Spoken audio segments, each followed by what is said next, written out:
Welcome back, everybody. Welcome back to Phil's Recap and Review. This is for Better Call Saul, Season 5, Episode 10. Unfortunately, the season finale, Something Unforgivable.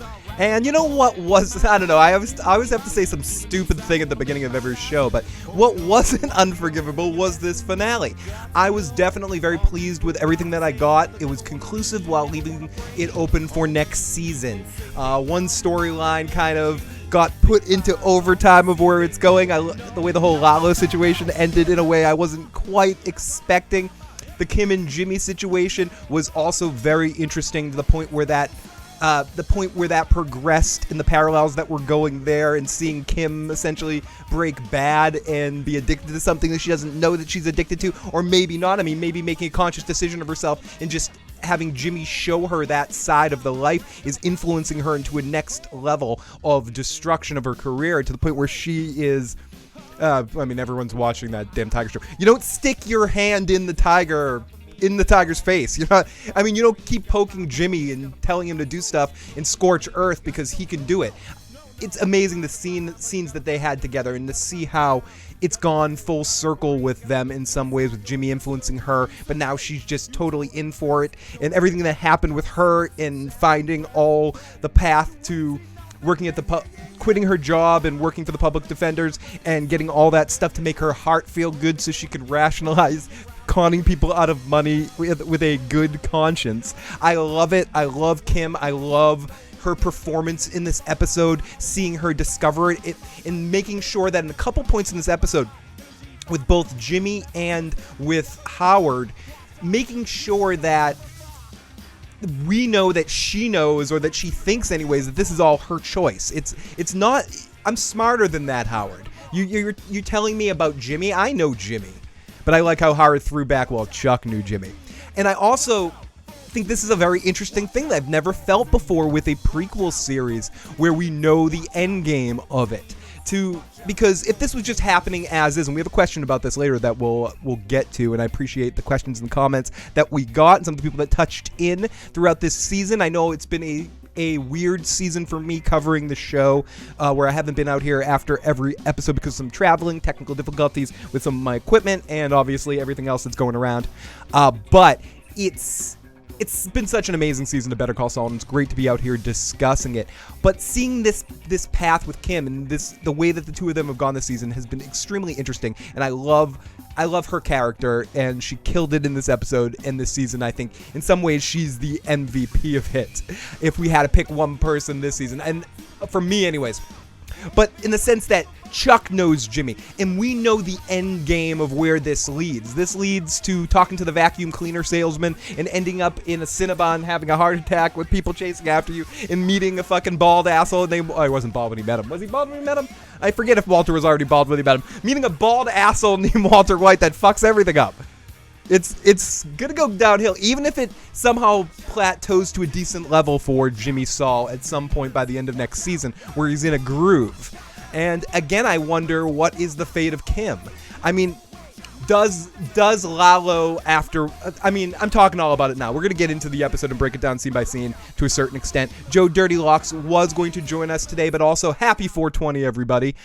Joe Dirty Locks was probably celebrated the holiday a bit too much and was a bit sleepy and was only able to catch about 10 minutes of the episode tonight. So he's going to try to catch up right now and join us a little bit later in the broadcast.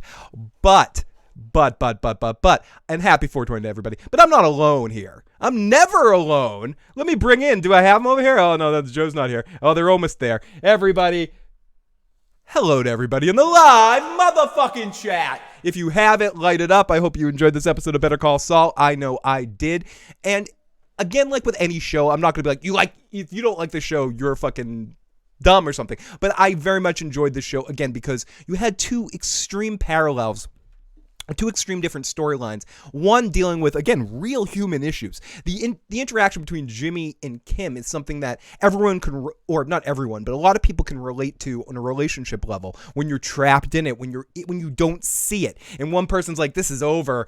The situation is done. I'm toxic. You're toxic. This is a toxic situation." But the other person doesn't quite see that because the other person's like, "No, Let's go. Let's have a Sunday bar and let's go in the hot tub. Come on, Jimmy. What the? And they flip back and forth with which person is that person, because really, when it comes down to it, they don't want to lose each other. Out of the live motherfucking chat. Let's look. And who's in the motherfucking chat with us tonight? Oh, we got John fucking Doe. We got Melly. Melly, where the fuck have I been? It's been a long story between the end of Game of Thrones and here, why I haven't been out here more. But as I always say, I will contend to be out here as much as humanly possible, as much as time in situations allow it. But it is great to be back and great to see you in the live motherfucking chat. That was a great episode, says John Doe. John, I'm accepting of your comment tonight. No, that was a really fun episode of television. It was fast moving. It was paced well, fast moving, paced well. A lot of action heavy at times in it, and also emotional heavy in the interaction. And proceeding the storyline along. I'm glad nothing happened to Kim in this episode, but I'm not convinced of what my hopes are, that Kim is alive well during Breaking Bad, somehow broken away from Saul or running her own cons because he pushes her away or something. But does Lalo, and we'll get into this, but Lalo's figured it all out in his head, theoretically. You know, he knows that Nacho had something to do with it. We see him look at the booze where him and Nacho were sitting at that point in time to deal with that whole situation and realize that Nacho has something to do with it. And I'm sure he assumes this is payback for what he did to Gus's store. But how much and when will anything to do with Saul come into play again? Will he just kind of want to clear his decks of anything that seems a little off, and to kill Jimmy and Kim for Lalo is no big whoop, or at least to kill Kim and be like, see, I'm serious, motherfucker. But I don't know. I don't know if that's going to happen, but I do like that the fear is put into this at the end of the season. Like, Lalo is loose. What the fuck's he going to do now? And we don't know where he ends up at the end of Breaking Bad, or the beginning of Breaking Bad. Like, I don't think we've heard about Lalo, and people could correct me in the chat or in the comment section. Is Lalo in prison during Breaking Bad, and they make a passing reference to it that I'm missing? Or do they or the only thing I remember of sorts is when Gus is talking to Hector in the hospital, and he says, you're the last of your line, as in there are no more Salamancas. So it leads me to believe that Lalo dies somewhere in the Better Call Saul line, or disappears at some point in time. And that will all happen in some big head of next season in a Lalo versus Mike war of sorts. A proxy war where Nacho is dead man walking the whole season and eventually gets got, and perhaps the Kim and Jimmy situation needs to be dealt with next season as well. How do they eventually break, or how does their relationship dynamic set up leading into the Breaking Bad time? And also, what the fuck happens with Gene? What the fuck happens with the Gene timeline, and where the hell does that go? And are we going to get more than just a scene at the beginning of next season? And I don't want to get into this because there's bigger problems in the fucking world rather than fucking television when it comes down to it. But right now, in my fucking world, there's no bigger problems in television, and no bigger problems in the fact that all of this is going to mean we're going to have to wait much longer until we get the conclusion of this fucking series of Better Call Saul. Production for shows. Let's get to the real situation here. Basically, I don't know the soonest that, and I mean, who cares really, right? But in this universe that we're in right now, talking about this finale, when we're going to see more fucking episodes of Better Call Saul, we're going to talk about this like it's the biggest, most important thing in the world, right? Okay? You get what I'm saying here. It might not be the most important thing in the world, but I'm about to talk about it like it is, okay? So, what the fuck? We're going to have to wait probably about 2 years to see the conclusion of this, where we would have to wait about a year probably. I'm guessing that they can't have the writer's room the way that they could, in the sense that they were all in the same room. I don't think things are going to go back into production officially probably until the summer, maybe as late as September. I don't know.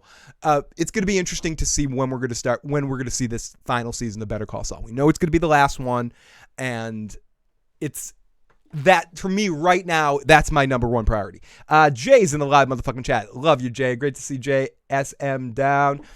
And sup, did Kim die? Kim did not die, but Kim's humanity might have died a little bit. She's full Saul. She's fully accepted her role as co-pilot of the Saul Goodman train, to the point where at one point in the episode, she gives him the Better Call Saul thing. The Better Call Saul. I love that. The Jimmy Kim scene ended just like season 4, episode 10, but this time it was Jimmy left perplexed. John Doe, excellently put. And I think I said that somewhere in my notes somewhere, but now I don't have to try to fucking find it. It was interesting to see the role reversal there and how now Kim is the one fueling on the situation. And it's going to be crazy to see where this ends up next season, where their dynamic ends up playing out. Lalo versus Kim will be an interesting thing too. Great to see Richie A in the live motherfucking chat, the real YT as well. I did not see the show, but I still wanted to come here. Phil and Joe. I would love to hear Joe as well right now. And I know if Joe was with us, if he were with us this evening, he would be saying, yeah, this was fucking great. Fucking awesome show. I was talking to him a little bit about Better Call Saul earlier. Like I said, hopefully he will be joining us before the end of the show a little bit. If not, Joe and I will get together sometime next week or later this week to talk about a few different things. Do a roundabout show of sorts. Okay, but it's great to see you, Real YT. There I motherfucking am. Welcome. Here we go. Hello. It's been a minute. The show 78. The show 78. I'm seeing a lot of friendly faces and old friends popping in the chats when I've been doing these quick streams here. I hope everyone doing great and finding ways to keep themselves sane. And I hope my insanity helps even just a little fraction. Okay. Didn't even notice today is 420. Weed is not legal here in Texas. Doesn't Gus reference they're all dead? Yeah, show. And I'm not sure if that comment came before or after or you heard me say it. That's the only thing in Breaking Bad I remember about that. And I know the chat I'm just catching up to the chat. Melly, great to see Melly. I would guess that the people you don't see in Breaking Bad die somewhere the last season. D says, from the Saul perspective, we are not sure whether Nacho or Levine, because he asked Walter White, did they send? Yeah, yes, exactly, D. Ignacio, we don't know, or Lalo, we don't know if Jimmy knows the fate of Lalo, because when Walter and Jesse, great point, D. When Walter and Jesse kidnap him, he says, "Oh, did Ignacio and Lalo send you?" No. I mean, I could search it out right now, the exact quote of that moment, find a clip of it, but I'm lazy. No, if anyone has that, feel free to share it in the chat, I guess, and I'll accept it, and we can all watch it with lovely delight. But anyways. Or you can easily find it. But he definitely says Lalo and Ignacio, and I believe that's the only reference we hear to Lalo throughout Breaking Bad. I could be wrong about that, though. Lalo can't go back to the U.S. Kim and Jimmy are the only contacts he has, not including Hector. They are in deep season 6. Excellent point, John Doe, where he's going to be so focused on having them be his conduit to that area that in all the way. In all the fucking way. If you're a friend of the cartel, you're a friend of the cartel.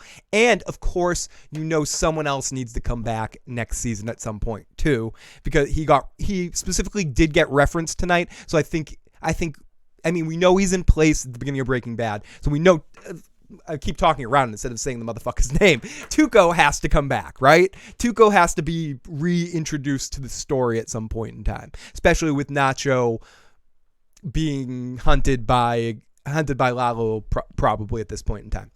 Ooh, Melly, thank you so much for the super chat donation. Spin of the wheel for Melly. Here we go. Thank you so much. So what is up in the chat? We got the Heineken. Speaking of Heineken, I might need to run up and get a beer in a second. D, Lalo, I want more episodes now. I'm guessing spring 2022 for season 6. Yeah, I'm thinking that too. It's going to be a long time. And again, it's understandable and blah, blah, blah, blah, blah. I don't want to get into all of that right now, but there's enough of that stuff. But from the television standpoint, in our little world of TV right now that exists in my mom's basement here, in that universe, television is very important right now.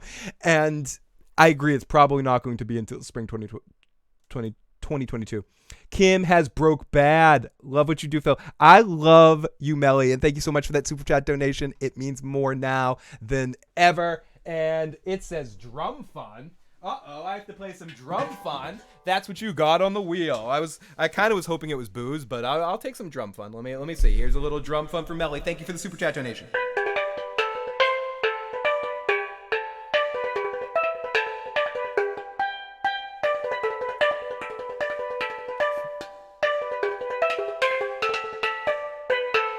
Thank you, Melly. Oh, wait, let me turn this off. Okay, so yeah, I'll turn this down. Okay, turn all that crap down. Thank you so much, Melly. I play some more drum fun, but it's, people are sleeping upstairs. that still have to work, that aren't out of work because of this. So, Melly, thank you for making me work and allowing me to buy five things of ramen noodles that will last me a week's worth of food. I'm back to college eating right now. Okay, so Kim broke bad. Hey now, Chip Chipperson. Hey now! Oh, sorry about that. Okay, Skyrim is for Nord Season 6, Episode 1. Lalo spills all the nachos on the floor. When Jason Voorhees says something like Lalo is terrifying, you need to take notice, people. But I especially the way he was walking out of that scene, just with the gun, like chasing off. He looked very fucking creepy. He looked very like almost out of a video game character dealing with after you just destroy a whole level, a whole boss level or something, and you're like walking out of there, just looking behind you at everything you just did. It's fucking crazy. Oh my goodness. Kimmy, what a bad girl. Beth's still my bacon. What a bad girl. That's still my breaking heart. Kim, yeah. Golly gee, I'm trying to keep this on the up. But Kim and those PJs, oh golly. Saul's a lucky man. Hey, we got Joe Dirty Locks in the live motherfucking chat. Hey guys, popping in for a minute to say hi. Everyone, apologize for missing this, sir. Yeah. Apologize. Oh wait, Joe. If you catch up in the episode, feel free to jump back in. But thanks for Joe for jumping in the live motherfucking chat. 13 episodes to wrap up Gene timeline to fill a 4-year gap. I can deal with that, Jason. And that's the saddest part about this, because I don't think Vince and Peter and the group are going to fuck this thing dead. I think they're only going to do it when they have stories to tell, and I think they saw something in the Saul character and felt like he was underused on Breaking Bad to a certain extent, and they could use him more in something and explore this, and then Mike was on board. I don't think you're going to see the next thing that all these guys do be another one of these series. If we do see anything else in this universe, it's going to be a long time, and it's going to need to be warranted completely, in my opinion. And also, in some ways, unfortunately, it depends on how successful they are in their next projects. But I do think all of them will come together creatively to work on something again. So my point in all of that is, it makes me a little sad that potentially... Now that this show's been going, it's been going strong for a while, I'm happy that we're allowed to be in this universe again. I've said that before. And it's fucked to think that we're pretty soon, we're potentially 10 episodes away of the last we're going to see in this particular universe. And I mean, maybe I'm naive to say that, but I just don't think Vince is the kind of guy. I think he's looking forward to whatever that next challenge is, whatever that next show I'm going to do. And that doesn't mean we might not see shorts. We might not see things right here and there, like little touches, little Easter eggs and other things. But I do think he's going to do something different next. And I do think it's going to be, and personally, I think it's going to be successful because I think him and his team are awesome at what they do. So I don't know. It's just, I don't want to get sad here, but we're going to have to wait a long time for 10 episodes, and then that's probably it, at least for a long time. At least in the reasonable time where all of these actors would be even close to young enough to play any of these parts. So, let's continue here. Jason, does this show need to fill the gap? Fully can't Better Call Saul. Can Better Call Saul end before the break? And that's that whole thing. I do feel like we're going to get a little Godfather the video game going on here. And if people don't know what I mean, it's in the original Godfather video game for the PS2 and era games. You were a member of the Corleone family that was in each scene in the movie, but you had your own storyline going on. And I tend to think that some part of Better Call Saul, the end of it, will be during the Breaking Bad timeline, seeing some alternate perspectives. We already saw one moment, and I think we're going to see more of those type of moments as we get into one final crazy season in this particular universe. Similar to, again, I look for excuses to bring it up, the Batman Beyond Justice League, that universe, or the Batman animated series universe, where in that final season of Justice League, which I believe was the final thing that they did, they brought in, like in the last episode, there was a Batman Beyond episode, just to kind of close everything out. And I think in this final run of Better Call Saul will be the bow on the top that ties it all to finally together. Okay, Phil, total honesty here. I no longer have cable and I'm only streaming so I can use your Use your live as a reference. I should buy episodes from Apple for $3. I trust your opinion. I've never been let down. You know what, show? I fucking love you. You know what? That's what I wanted Joe to do tonight. I almost told Joe when he's like, I fell asleep, I couldn't watch the episode. I almost said, why don't you just come on and trust me? Just listen to what I have to say. We're not talking about. I'm not telling you like The Walking Dead was good or something. I'm telling you it was a great season finale of Better Call Saul. And very fun. Yeah, I cannot wait 2 years. And I don't know if it's going to be 2 years. Don't quote me on this. I don't have any inside information. It's just if you really stop and think about how long it takes to produce this show, and I don't want them to see them half-ass it. They spend a lot of time. They have a process in which that they've gone through in each one of them. The reason why this most recent season was a little bit delayed was because of El Camino and them taking a pause to kind of work their magic and work their thing on that. So they have a whole process that I don't personally want to see interrupted, and it's probably can't be done over a Zoom conversation. It needs to be in a room with a bunch of guys and girls getting drunk to all hours of the night, fucking throwing shit at a wall, hating each other with this organic way that you can't do in this way. It's a different kind of annoyance you have with people. It's a what? What? Wait, stop talking. Don't talk over that person. I got to hear that person talk. That's what Zoom conversations are like. Come on. Or live Google Hangouts or some podcasts I've done. I mean, when there's like 17 people trying to talk, it happens. It can be fun, but it's not conducive to getting work done most times. It's better when you're in the room with a bunch of people doing that. That way dominant personalities or even the person with the best idea can kind of be pushed on through because of just the vibe in the room. And that's a big part of the way this show is created. And I think they need that to finish this. They can't just say, oh, Vince and Peter will write it all. That's not how it works. They bring in tons of writers. They work their gooey magic goo, and it grows into the Teenage Mutant Ninja Turtles of the Vince Gilligan universe. It's not like David Chase with The Sopranos where he'd be like, fuck you, I'm going to write it all. I'll fire you and say I wrote it. But they don't necessarily do it that way, but it's going to take some time to get to the point where we just say, okay, all these guys are allowed to be in the same room together to do their shit. And then when are the unions going to allow the actors to go back to work, even when all this shit ends? It's going to be a while for it to get up and running. And again, I don't want to spend too much time talking about that. We could do a whole show on that, but I kind of want to focus, more on the finale, but it's going to be a while. I feel like it's going to be a while, and I hope I'm wrong. I hope it's fucking September. I hope somehow the show comes in September, but I think most likely they're not going to start working on it till September.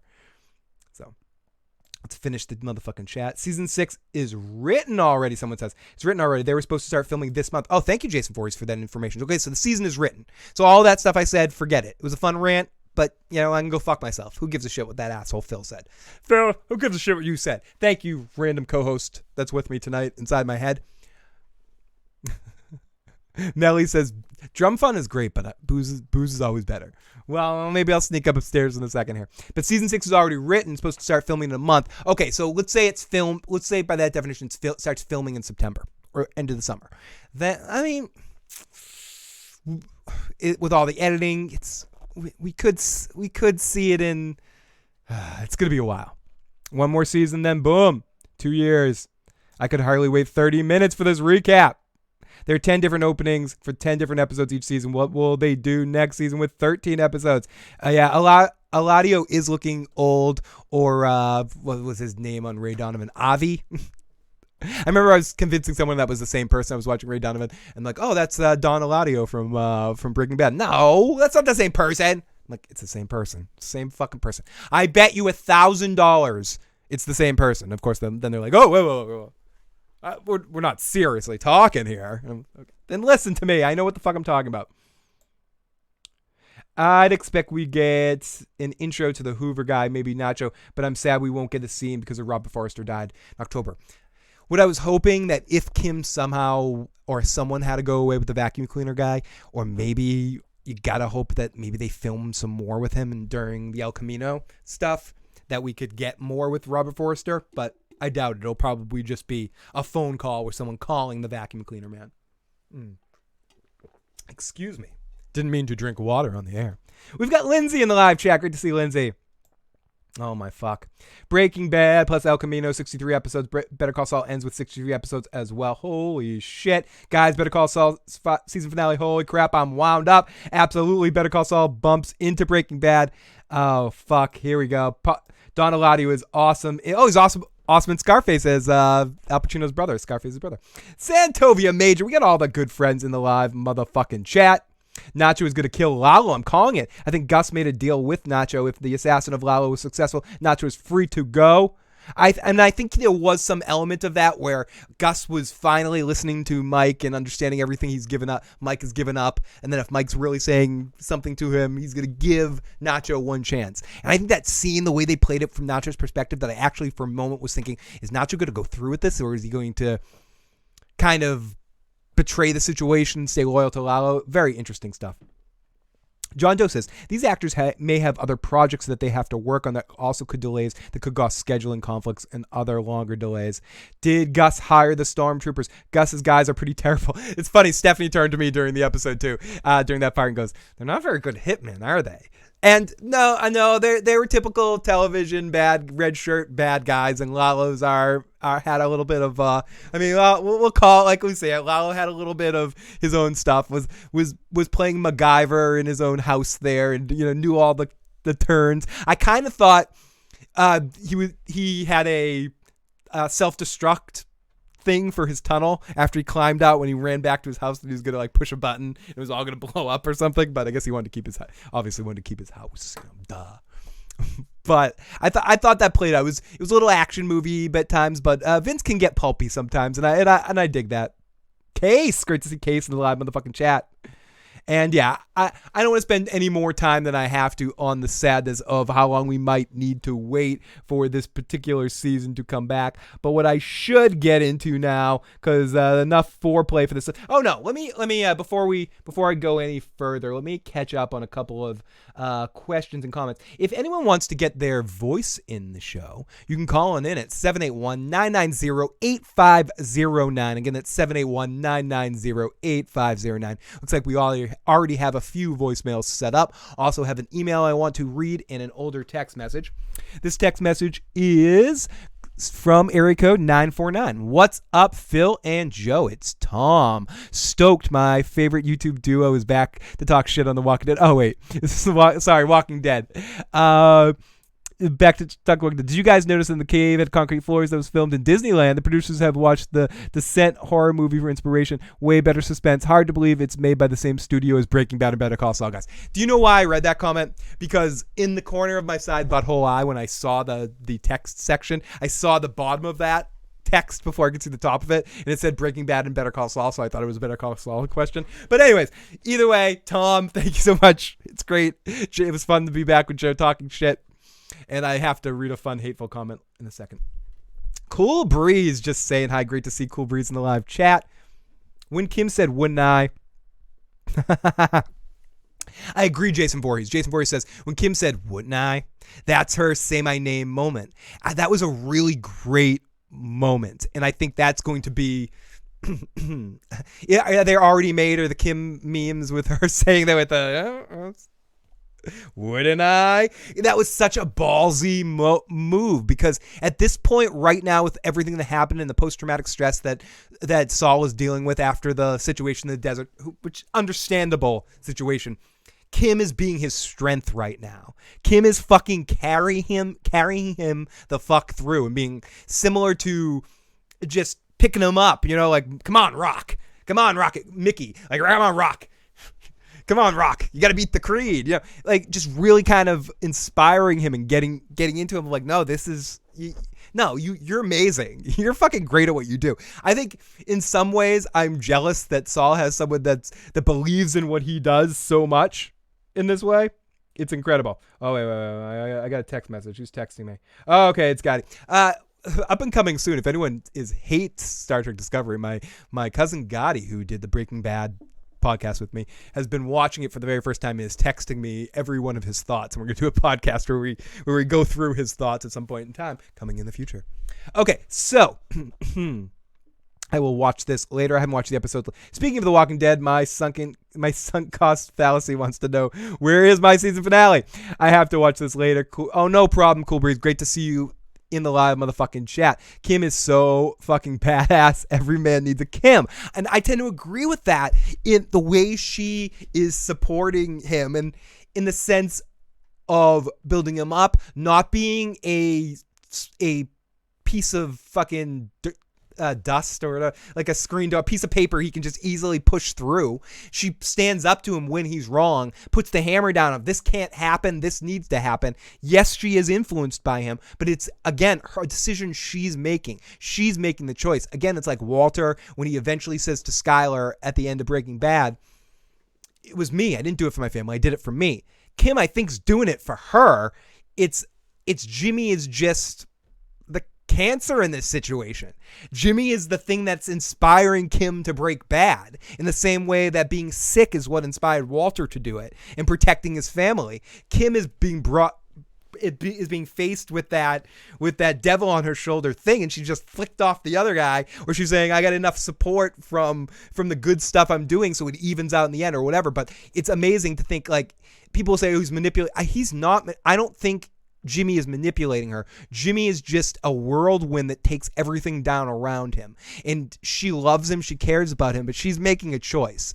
And I think it's very interesting to see her full head up making that choice at this point in time. And I hope they stick through that in the next season and they don't dial that back with her at all, because I think it's a very powerful choice that they made at the end of this season with her, and it works and it paid off. It wasn't like some other shows where suddenly you have a warm character that ends up burning everybody with her dragon or something. Like, it's, and I'm not talking about any show specific, I'm just saying like a show like that where a decision happens like this.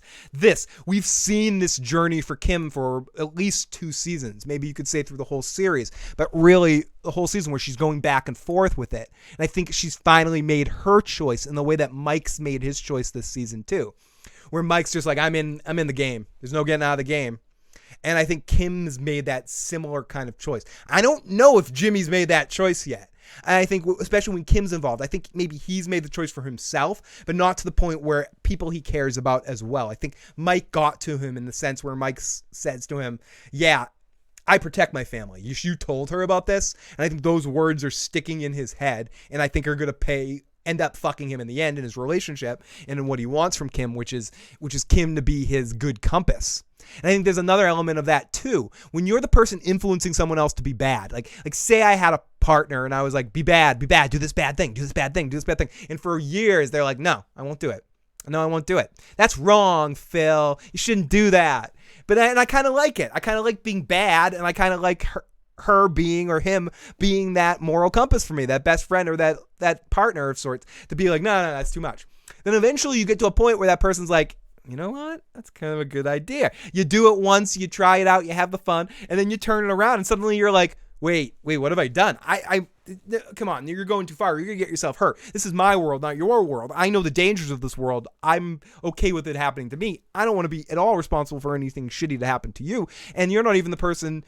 And I think selfishly, because again, her choice, her decision, Jimmy gave her a choice. She decided to choose that path, right? But and carved her own way to make herself feel better about it. The pacifier of it, the giving your money to your family, working on pro bono cases. But Jimmy is hard to look, I think, at her, because he looks at her as his moral compass, his central moment, that the thing that symbolizes a good person to him, and a good person likes me. But no, now it's just another person. Chuck's right. It's just another person that's brought down by my shit. And I think that's a lot of that, what Odenkirk was playing in this episode. And it worked really well. The way he was just, what have I done? What? It was very Bojacky. Or that, what have I done? Like, I can't believe it. Like, she's gonna get hurt. She's fucking her. And then she starts just tempting him with fucking over Howard, and it's just bam, bam, bam. Next thing you know, you got fucking, it's great. It's good. Fucking love it. Great. Love it. Great stuff in this episode. Yeah, let's get the hair. Let's get the hair. I don't watch the show. I'm just here because I missed you guys. Santovia, we missed you too. I don't. Well, how on earth is Kim not around in Breaking Bad? I think after Lalo, she knows what Jimmy is into. Well, I think Kim isn't happy that Jimmy isn't inspiring her to be schemy as usual, so she's trying to inspire him to jump back in with her, and I love it. Absolutely super. And that's the thing. It's you did that thing, and I'm doing it because I'm like simple, so I'm gonna do sex, of course. You did that thing in bed. I like it. Now you're not doing it. Do it again. I don't care if it's bad and nasty. I want you to do that thing again because I fucking like it. And now I'm going to do it to you, and I'm going to get you to do the thing until you do it back to me. I don't think she'll think it's child's play, but she knows she just told the cartel boss. Oh, she just told off a cartel boss and is flying high. Yes, she's flying ludicrous speed close to the sun. Kim just wants to screw over one self-righteous lawyer to help little people like her and Jimmy used to be. And I think with Kim, maybe that is Skyrim. That's an interesting perspective of where maybe isn't so much that Kim is Breaking Bad, but it might go too far with her, but it's using the tools around you, knowing that she deduced that she can use someone like Jimmy and she's okay with it. She knows how to compartmentalize and do good things for good people. And if she needs a someone that can get things done like Jimmy, I'm gonna come on, get in the game. If I have to give fucking, I don't know, if I have to give Babe Ruth cocaine and opium to get out there and hit home runs, get the fuck out there, motherfucker. Cocaine and opium. Did Babe Ruth breaking news on the Phil the Issues Guy show? Babe Ruth, cocaine and heroin and opium addict or something and stuff. Bum bum bum. There should have been some music there. We should have had some music. Sorry, still off my game. I don't have my full setup here. I've had to give up computer screens for the for office space upstairs. Okay, so I don't want to end the chat here. I'm having fun. Then maybe I'll just do the chat all night here. I don't want to. Looks like Kim just wants to screw people over, probably because that's not at me. Jundo, Jimmy is conflicted now that Kim wants more. The only way he can go bad now is if Kim dies, so she must. Oh. Poor Howard is going to feel the wrath of the Goodmans. Let's rejoice. Our next scene in Better Call Saul will be a Gene scene. That's an excellent point, Jason Voorhees. Kim is who's keeping Jimmy from becoming full Saul Goodman right now. Yes, Lindsay, it's true. But the thing is, and the question I always ask, and this isn't something I know for a fact, it's just a perspective here, that Breaking Bad is always from Walter's perspective, or not always, sometimes it's from Jesse's perspective. We really get a chance to see if Jimmy's Jimmy in that time period. And I might have asked this question before, and if someone knows it, put it in the chat, put it in the comment section. Did we see any Jimmy moments inside Saul during his run? Did he ever try to connect to anyone on a human level in that Jimmy way? Or was he always just full Saul? And I think in my memory, he was most times always full Saul. But how often did we see him? And again, I'm not saying it's all the same thing essentially, but it's just interesting to look at. Oh, here we go. Sorry, I'm running around crazy. There we go. This was a prediction from our good buddy Pete. Hey, Pete. Hey, Phil. It's Pete in Chicago. I lost track of you guys since the Game of Thrones, but I've enjoyed your Better Call Saul recaps. I just want to share a theory with you. I keep thinking about when Lalo gave Hector the bell and told the story about burning the enemies, considering what happened to Chuck, when the most devastating thing that could happen to Jimmy be Kim gets burned up. That's the kind of thing that would turn Jimmy into full-blown Saul. I think she's toast. I'd be so sad. Frowny face, maybe. I'm also wondering if there might be a situation where either Kim or Nacho's father must die. That would be an insane choice for somebody. Anyway, take care, my good man, and keep up the good work. Say hey to Joe. Hey, Joe. Cheers. So a couple of good things there. Not good things. I mean, some horrible things. I do think I agree with what Lindsay's saying to the point of that Kim is keeping him from being full Saul and just being in that 24 hours a day, 7 days a week, which seems to be the case during Better Call Saul. At least during Breaking Bad, at least from our perspective. But could it be it obviously didn't happen in this episode. Could it be that Kim gets indirectly injured or hurt in some ways?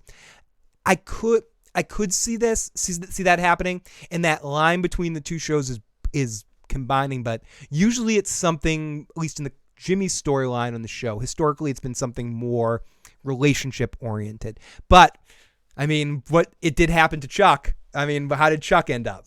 So I wouldn't be surprised with anything this show does, because this show doesn't ever do exactly what I expect. I wasn't expecting Kim the way Kim was going to act tonight.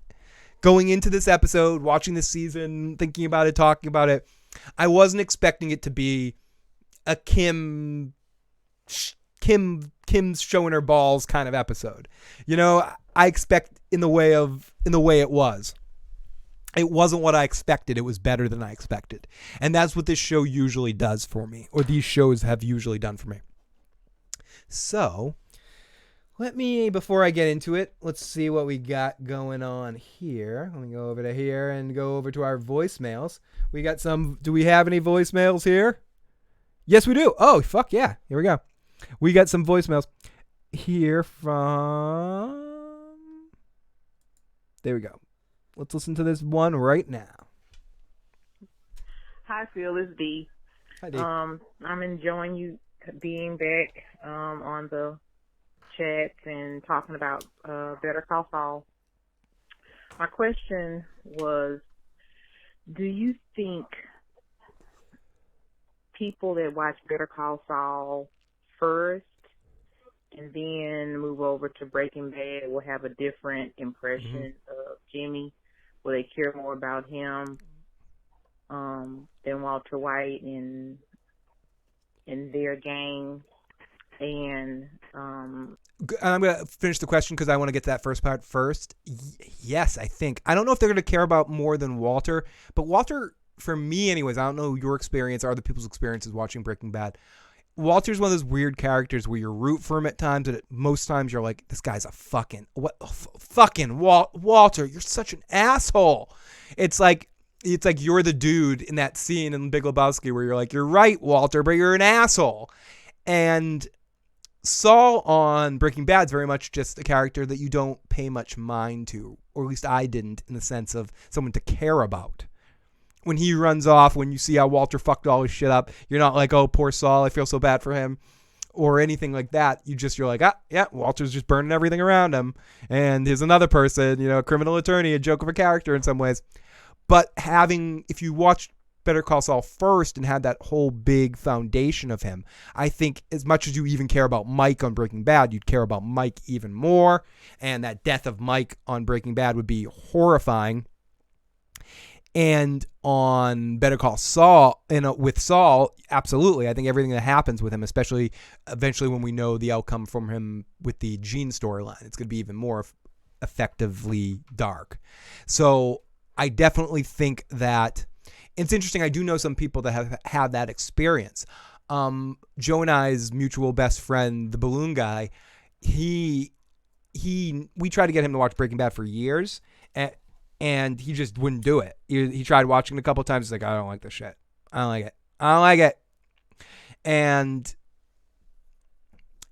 a buddy of his, ended up moving out to California, and a buddy of his out in California had said to him, you're a lot like Jimmy McGill. You're a lot like Saul Goodman. You got to watch this show, Better Call Saul. So he started watching Better Call Saul with no knowledge that it had anything to do with Breaking Bad. Watched all of Better Call Saul up until the end of last season with the big break, and was like, I love that show. You got to watch this show, Phil. You got to watch Better Call Saul. It's fucking really great. This character, Saul Goodman, really awesome. I'm like, dude, that's fucking Saul Goodman from fucking Breaking Bad. Watch fucking Breaking Bad, asshole. And then he watched Breaking Bad, and he enjoyed it. He still says he likes Better Call Saul more, but it's interesting to note that he watched it because of his care for the character of Jimmy McGill. And that's not the norm. I just think it's an interesting take comparatively to your question. So we have to commend this season. It's been great. So talk to you later. Bye. Oh, I realized your message, instead of just playing the whole thing at once, I ended up being like somebody that, when you're on the phone with somebody and it disconnects right as you're starting to say goodbye, and then you have to like call back just for a goodbye. I'm sorry I call back goodbye you there, D, but great question. I like it. Odenkirk and Sion deserve Emmys. Abso-fucking-lutely. We all know it doesn't matter. Truly, we know the best performance. We know Michael McKean deserved one a couple of years ago, too. And that was my biggest piss-off moment in a award history in a long time. They didn't even get a nomination. But, anyways, I think both of them deserve it. This might be the year that this show gets the respect that it deserves. I know it's starting to get a little bit more public eye attention. It will never be quite as universally commercialized as Breaking Bad was in its last couple of seasons and becoming the it thing, but I do think it can get some more industry respect for whatever that's worth. But I think they both deserve all the awards. Give them the awards. Give them the awards. I think they should not be left hanging out there so much. So maybe kill the main character. That sounds crazy, but Nacho should have been killed. Maybe. Do you think? Huge fan of yours. Matt Montgomery, I definitely get that. I get the feeling of needing this feeling like you want to have something big happen in the season finale like that. Like when what happened to Chuck earlier in the series or a big moment. I get that kind of complaint, but I do think, knowing that they already had the sixth season written, they probably were just excited to get back into shooting it and give us the conclusion sooner rather than later. I don't necessarily mind the cliffhanger of which we left on, because we had that huge scene with Lalo where I kind of thought he was going to be dead, and I love the anticipation of what's going to happen next. Not necessarily being like, what's the fate of these characters? It's just more, Nacho's fucking dead. Or at least I think it, and it's going to be how it happens. But I kind of thought, like you, that Nacho or Kim going into the episode, one of them wouldn't have made it, or Lalo wouldn't have made it. And I wouldn't have been upset if that happened, but it didn't take away enough for me to be disappointed in that sense. But I get your complaint. 100%. Big fan of yours, Matt Montgomery. Big fan of your comments. Yin versus Yang. We all have that temptation to break bad, and we fail badly. CR, glad you're back, Phil. Glad you're back in the live motherfucking chat. Glad all of you guys are back. Jumping on in, friends. Howard deserves all the bowling balls he gets. When Kim laughed at Howard, I laughed at Howard too. The world laughed at Howard. And that almost seemed like, let me put out this hippie activity. That almost seemed like what do I get, 20 more minutes of 420 here? Maybe I should just do it on the air. It's 4:20 and legal in my state. It almost seemed like she broke character there for a second. It almost seemed like that was laughing at Howard there. But it was a fun moment, and I absolutely giggled my ass off too. Walter ended up being like Tony Soprano to me. I like him, but I really knew he was not a good guy, especially by the end with Tony. I don't want to get into a whole Sopranos thing here, and Walter too, to extent. So I could talk about Walter, but David Chase went out of his way in that final season to make sure you hated Tony Soprano, because he hated how much people liked Tony, and but Tony's, I think it was hard not to like Tony Soprano, mainly because of his therapy sessions and hearing him go in these diatribes, these long rants about how much, even more than the show itself, the sessions between him and Milfy, I think, hold up so well, and listening to some of his rants makes him such an iconic character. But I think Tony and Walter are very comparable in that sense of the way that they can be hated at times, but still the way the actors play them are so charismatic, it's hard to actually hate the character. I firmly believe Kim won't die. Whatever he said to Mike in his house was legit. He could never be happy Saul in Breaking Bad if Kim had died. And again, Jason, I'm with you on that one. And I, people that have watched my shows for a while know that maybe I fell off the path a little bit for one episode, but for the most part, I've always contended that Kim is still around somewhere in Breaking Bad. And I know a lot of people that do think we'll see her in the Gene timeline, and that will be the conclusion of the Jimmy and Kim story at some point, but we shall see. I cannot wait. I'm very excited for this season. You know why I'm very excited for this final season? Because Vince and his team have proven before that they know how to close out a show. And it's not an easy thing to do, but I'm confident that they will do it again. This isn't like other shows that you've waited and the television show people end up fucking it up.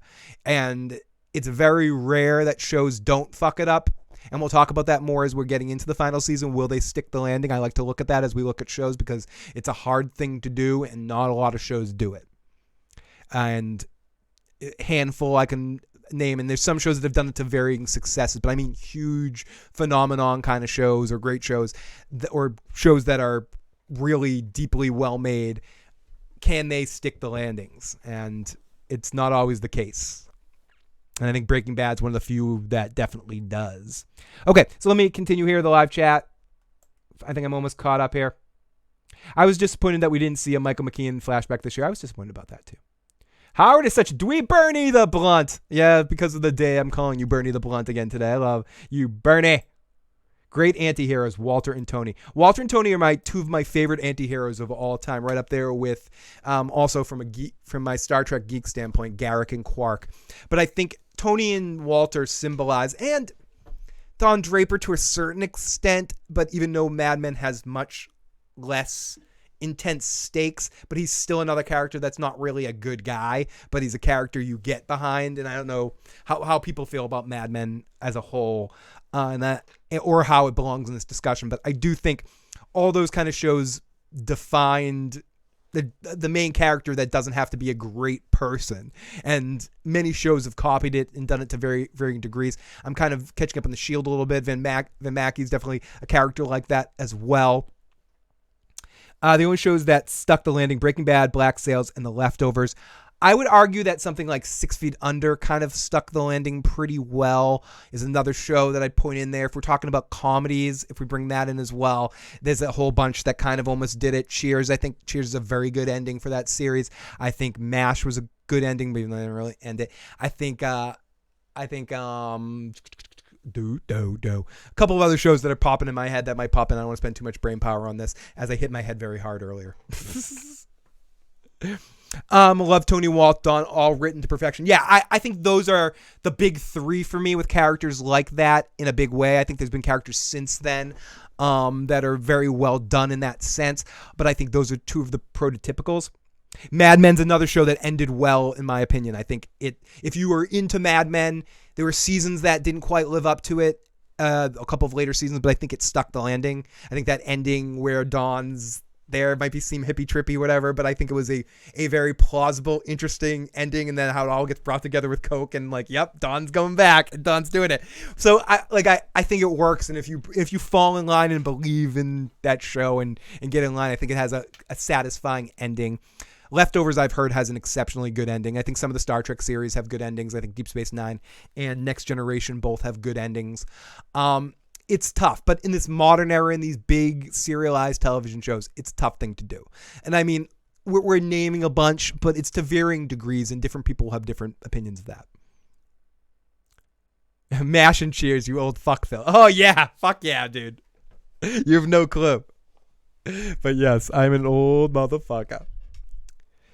Skyrim says The Leftovers did not stick the landing. I have not actually watched The Leftovers, but I've heard good things about it. It's one of those shows that's highly on my list. When last time I got a chance to talk with Preston and Carmine, Preston's big on that show, and he was trying to get me to watch it as well. A couple people have been pushing me to watch The Leftovers, so at some point I will definitely check that out. Haha, Bernie, it's bad. A bad time for the edible to kick in. No. I hate being that guy. I'm sorry.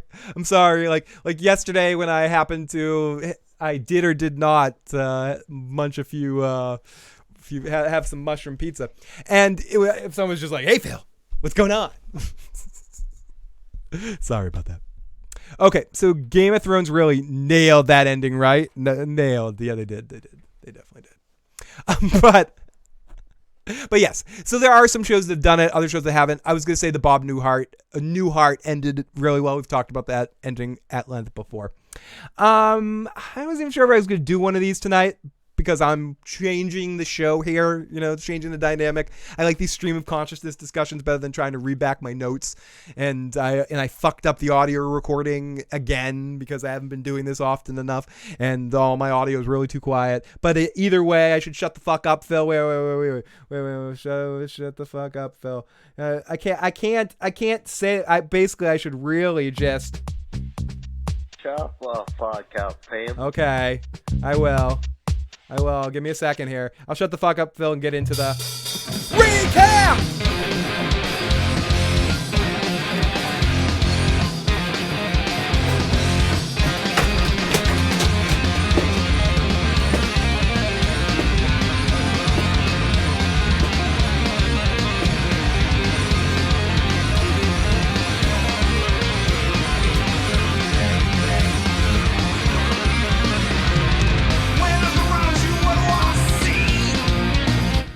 Sorry, everybody. I went all like Daenerys Targaryen there. Yeah, I broke the wheel.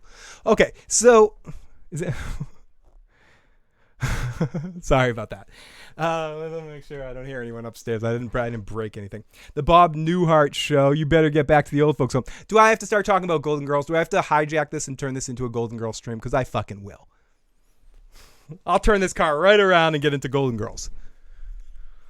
Now, who was your favorite? I think Sophia. I think at the time, I mean, historically we look back and it's hard to match B. Arthur because, I mean, she really owned that show and she had this sardonic sense beyond all control. But, I mean, it's the combination of the four of them that really made that show work.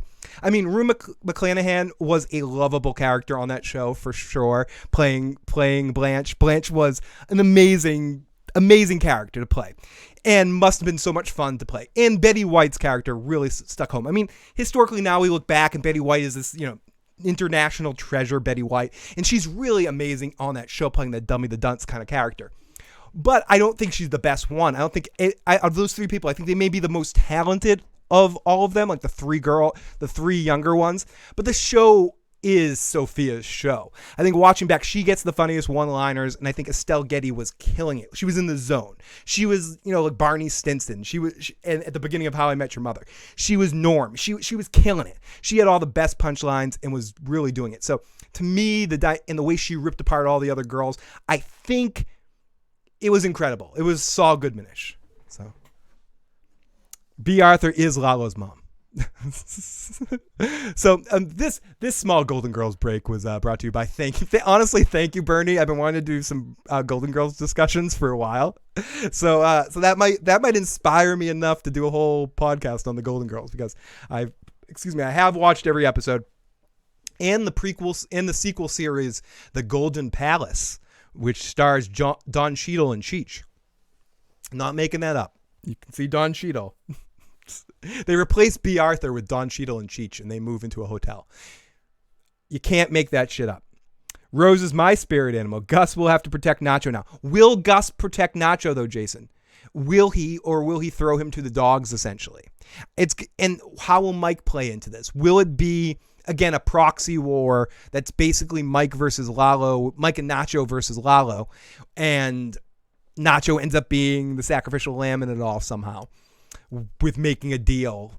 I don't know. It's gonna be interesting. I don't know how much Gus is going to protect Nacho because he doesn't. A rat's a rat. It's a rat. It's like you came over to my side, but you still betrayed them because you betrayed them, and they were loyal to you. Even though you're loyal to me now, you won't be loyal to me forever. So you were just sort of expendable nonsense.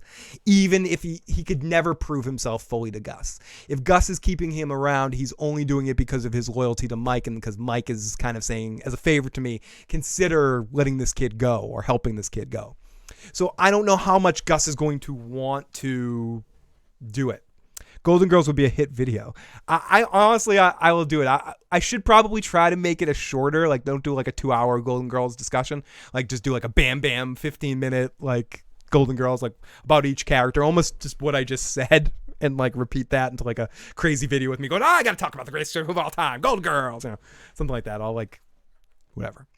So, Bernie, put that in the comment section or email me at igotissuesman@gmail.com if you have a moment. I'm not turning you into my friggin' like assistant. Oh, excuse me, Bernie, could you make a note for me to do a Golden Girls podcast stat? But if anyone can remind me of that later, because I don't remember the fuck I say here. Okay, so let's go. I agree with Bernie. Let's do a Golden Girls show. Oh, it's happening. Someone remind me. Someone send me an email at igotissuesman@gmail.com. It can be like, shut the fuck up, you dumb hippie. Do a Golden Girls podcast. Fuck off. Like, you can say that. Do you think that Nacho's dad survives the season 6? No. And that goes to the question we had earlier about Kim's dad, Nacho's dad. I think he's too good of a guy in this universe to survive. Dude, Blue Steel, I'm sorry. Like, I want to be wrong, but I think he's too good. This world needs to lose all the good people in these universes. So no, I totally broke the wheel. Yes, Phil, we got to do it. We got to do the Golden Girls. Oh, I'm seeing some love for the Golden Girls podcast. Okay. I guess it's going to happen then. It's going to happen.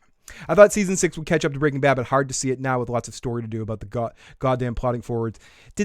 Someone was saying in the live chat, how much of that is people in the live chat talking because did I make it up in my mind? Did someone say that there was word that the last season might be 13 episodes? Did someone say that? Was that really said in the chat, or is someone fucking with me, or am I making that up in my own mind? Let me know in the chat or in the comment section. But maybe we'll get more episodes. Send a pigeon to Phil. Someone, if you see Phil on the road, I'm talking about Phil is right here for you right now. Hi, everybody, I'm here. No, if you see Phil in the street, write it on a rock and throw it at his head. Ignacio is now an orphan. Yeah. I think eventually he will be. So. I already played the recap music. Okay, so Jimmy grabs... That whole episode opens up with Kim looking out a window and looking out a door, looking scared as Jimmy is there too. It's right after Lalo left, and they are frightened. Jimmy grabs a phone, and Mike's on the other line, and basically he says, she saved your ass. Oh, it's confirmed, 13 episodes. Okay, it is 13 episodes. Awesome. Thank you, guys. You should pick like 5 much-watch episodes of Golden Girls. Awesome. That's a very good idea, Bernie. And again, I'm just going to try, I'm not going to make you responsible for me. I'm going to copy that. I'm copying, it's funny. I'm copying what you just said. And this is why I was going to have someone do it, because I can't walk and chew gum at the same time. Watch Banshee and Strike Back. Oh, thank you. Thank you, Jay. Thank you. I appreciate it. I just opened up an email to myself and I'm pasting this shit. Oh no, I pasted the wrong fucking shit. Why did I paste the wrong fucking shit? Golden Girls podcast. Golden Girls podcast. 5 episodes. Okay, so yeah, that is a good idea. Maybe I'll do something like 5 episodes. I've typed it in. So it is confirmed, 13 episodes. Awesome. Thank you. That is good news. So 13 episodes is a long time. They could do a lot with those 13 episodes. They could finish off the Better Call Saul and give us 3 solid episodes of Breaking Bad timeline stuff, or 1 whole episode. That leads me to believe that we're going to get a whole episode of Gene. If there's 13 episodes, but that's cool. And maybe they do in the 13 because they want to have the exact same amount of episodes as Breaking Bad. So they decided to time it out to 13. Either way, okay. That makes me feel a little bit better about this wait. Thank you. I'll still remind you along with my data versus lore show. Please, and that is happening. Don't worry about that. Santovia Major. I've been an asshole about Star Trek stuff, but it's coming. Especially now that I'm going to get Gotti on the podcast coming up soon to do some Discovery shit talk. And we'll get right into that. We'll even do that in the same show. We'll get into a whole fucking data and lore thing right there. It needs to happen. So, yes. Thank you. Okay, Kim asks who's on the phone. Jimmy tells her about what really happened. He was ambushed by a game and took a gun to the head. And the look in Kim's face is care and concern. Mike killed them all. And Kim comforts him in a really warm way. And then I wish I could be comforted. I wish anybody in my life would comfort me the way that Kim was comforting him in this episode. Okay, so then they go to a big resort hotel. And she brushes her teeth and floss. She brushes her teeth and flosses a lot. So we're down. Where's my fucking thing? Oh, there it is. I know. I'm just breaking everything around here. He says, I'm bad for you. And she's like, no, dude, I want to be with you. And he's like, you're crossing lines. You're quitting your job. She's like, I'd have done that without you. Either way, listen, I'm in for the long haul. She cuddles up next to him, and Jimmy just seems crestfallen. This was the scene I was talking about where Jimmy's just like dead to the world. It's like, he knows what he did. I ate the last crumb of my sandwich. We'll make another one, but I got to be up for work tomorrow morning. I need to eat a sandwich here. I got 5 minutes left in the sandwich eating day. I'm not sure if that's the kind of sandwich you were talking about.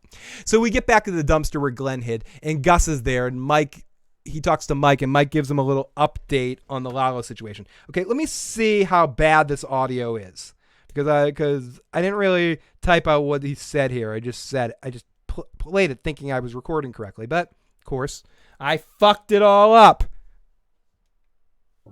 Good. There's a wrinkle. It sounds like it's underwater. Varga with him. Why? At least it's not If he thought crackling. Varga was working for you, he'd have killed him on the spot. If I had to guess, I'd say Varga's up for a promotion. Can you communicate with Varga? Salamanca's place is in the middle of nowhere. Landlines with that phones only. Technical issue.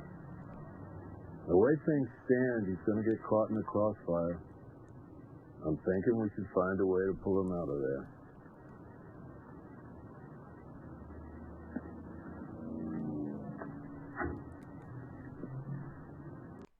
So Mike is trying to help, and yeah, the audio sounds like it's underwater, but at least it's better than the than the crackly version. I'd rather be lower volume and sound like it's underwater than be all distorted. So at least it's listenable. Okay, so or you guys in the live chat, tell me if that's unlistenable. It just sounds like it's a special effect, right? It sounds like it's like digitally special effect. It's not like unlistenable, hurt your ears type stuff, right?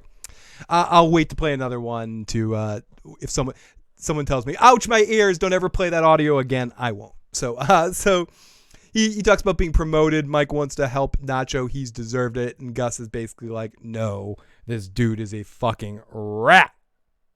Don't trust a rat. And Gus is trying to spin this. Nacho will be on the inside, though, to help him kill Lalo, and he'll think about it. So we go off to the dude making a little wooden dog or horse with a machine gun and a walkie and a Tommy gun. He sounds like the man below underwater. And he's about to kill the guy in the car, but no, it's Lalo. He's home. Hi, everybody. Oh, my gosh. It's so happy, and Lalo's home, and the whole family's welcoming him. This is going to end so positively. They shift angles to show how Nacho's off balance in the situation with the celebration of his family. I think it was done really well and very interesting. I enjoyed it. But he is taking care of Nacho. He is hanging out with him. He's introducing him to the family. But Nacho can feel that something's up here. He doesn't know the assassination's coming quite yet, but he can feel that he's not in a safe position here. So we go off to Jimmy, and now his soreness is really kicked in. The sunburn's really bad as Kim is up and dressed and ready for court. And he's like, Kim, where are you going, pun? I don't think you should go. Could you not leave the house, please? Please? All day here, this place has got everything. It's got a heated pool, a swim-up bar, a hot tub. Well, I didn't pack a swimsuit.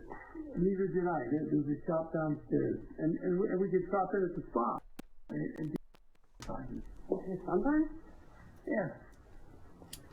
Or feeling drab, and then we'll just go hang in the co-ed sauna, So he's really trying to get her to be. I love how he says we can go Yoko and John. People that don't get that reference, John Lennon and Yoko Ono, when they got married and also for like a peace demonstration, spent like a week in bed and just didn't leave the room. It's very interesting now to think about that. But it sounds like my life at the moment. Jimmy's scared and he wants her to be extra careful, but she brings the point like, come on, like what about tomorrow? What about the next day? I'm going to have to go out eventually and I'm going to be in a safe place. And they really played with me anyways as the viewer there, thinking of Kim's safety in this moment and being like, could this be the last time Jim and Kim see each other? But it wasn't. So he gets on the phone quick and he wants an update. It's not good enough. He starts storming Mike, which eventually leads him to Mike's house. We'll get into that in a second.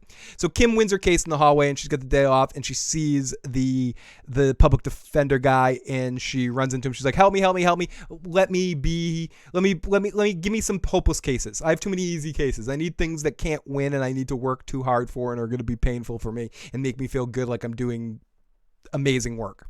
So he brings her to the public defender's office and shows her the room full of all these cases that she can just make herself feel better for the rest of her life anytime she feels like her and Jimmy are crossing the line. And she sees it, she feels it, she knows it, she's happy about it, and she smiles that this is how I can compartmentalize everything right here. Zippity-doo-dah, zippity-yay, my oh my, what a wonderful blah. It was a little jarring seeing Kim wanting to return to work after facing off against someone in the cartel. It's hard for me to believe that she is that naive to put herself out there, says Lindsay. I wonder how naive or how much of it is that she's high off this to a certain extent. High off the fact that she stood up in that moment, that she wasn't afraid. She faced off him twice in 2 days, essentially. And she's like, this is the cartel guy? No big whoop. I can handle him. And she didn't see what Jimmy saw. She just saw it through Jimmy's eyes. and again, I'm just doing this from a television character standpoint.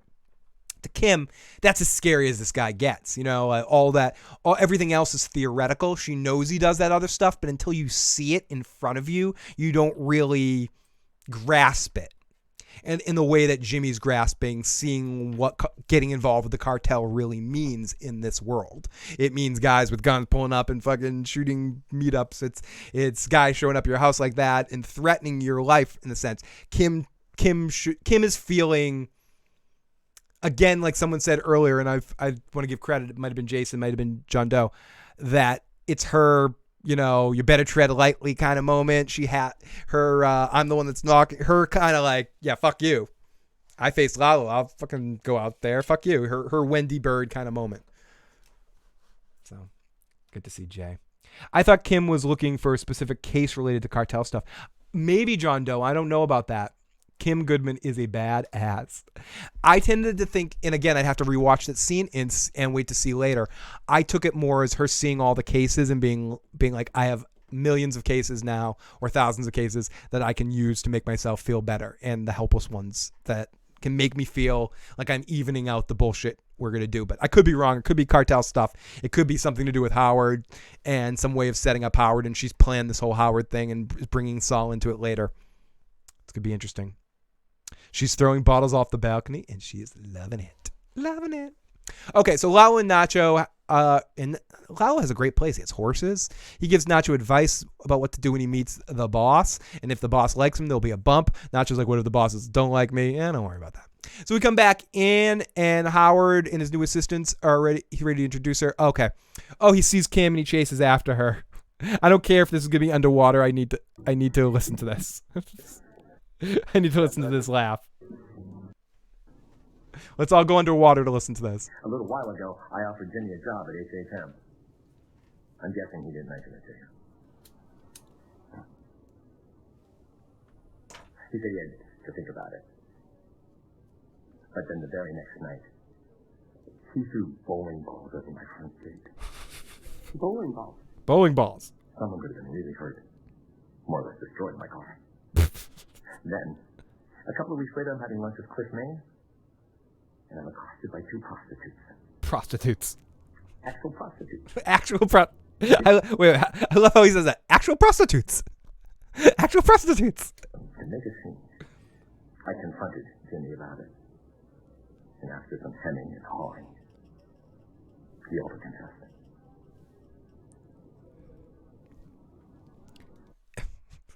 I'm anticipating Kim's laugh here.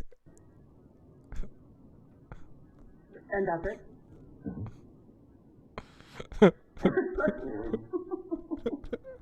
The laugh was so genuine from like an acting standpoint.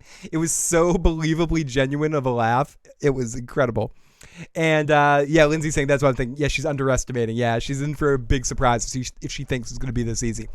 I'm guessing maybe somehow she runs into a case that matches up with cartel stuff, and she tries to tough her game up, and it could have nothing to do with Salamanca. I don't know. Kim is on a high right now that is going to end up on a low, and I don't know. I can't wait to see how it goes. And I don't think it's going to be her death necessarily. It could just be her being disbarred. He thinks he's so much better than he really does. He really does. Howard does. Like, you keep wanting to like Howard at times, but you realize it's all self-satisfying. Everything Kim says later to Jimmy, and we'll get to that, it's so true. Like, Howard is the biggest of the smeller of his own farts. Kim is also being sneaky, guys. She sees the $100K and quits her jobs and then brings up Sandpiper money. I think she'll do what it takes to have Saul bring in the money while she does pro bono. Great point, Jason, that. And I think that's where she sees all those cases and kind of sees her end game, her protecting her money. Again, to go to the Walter comparison to her Breaking Bad.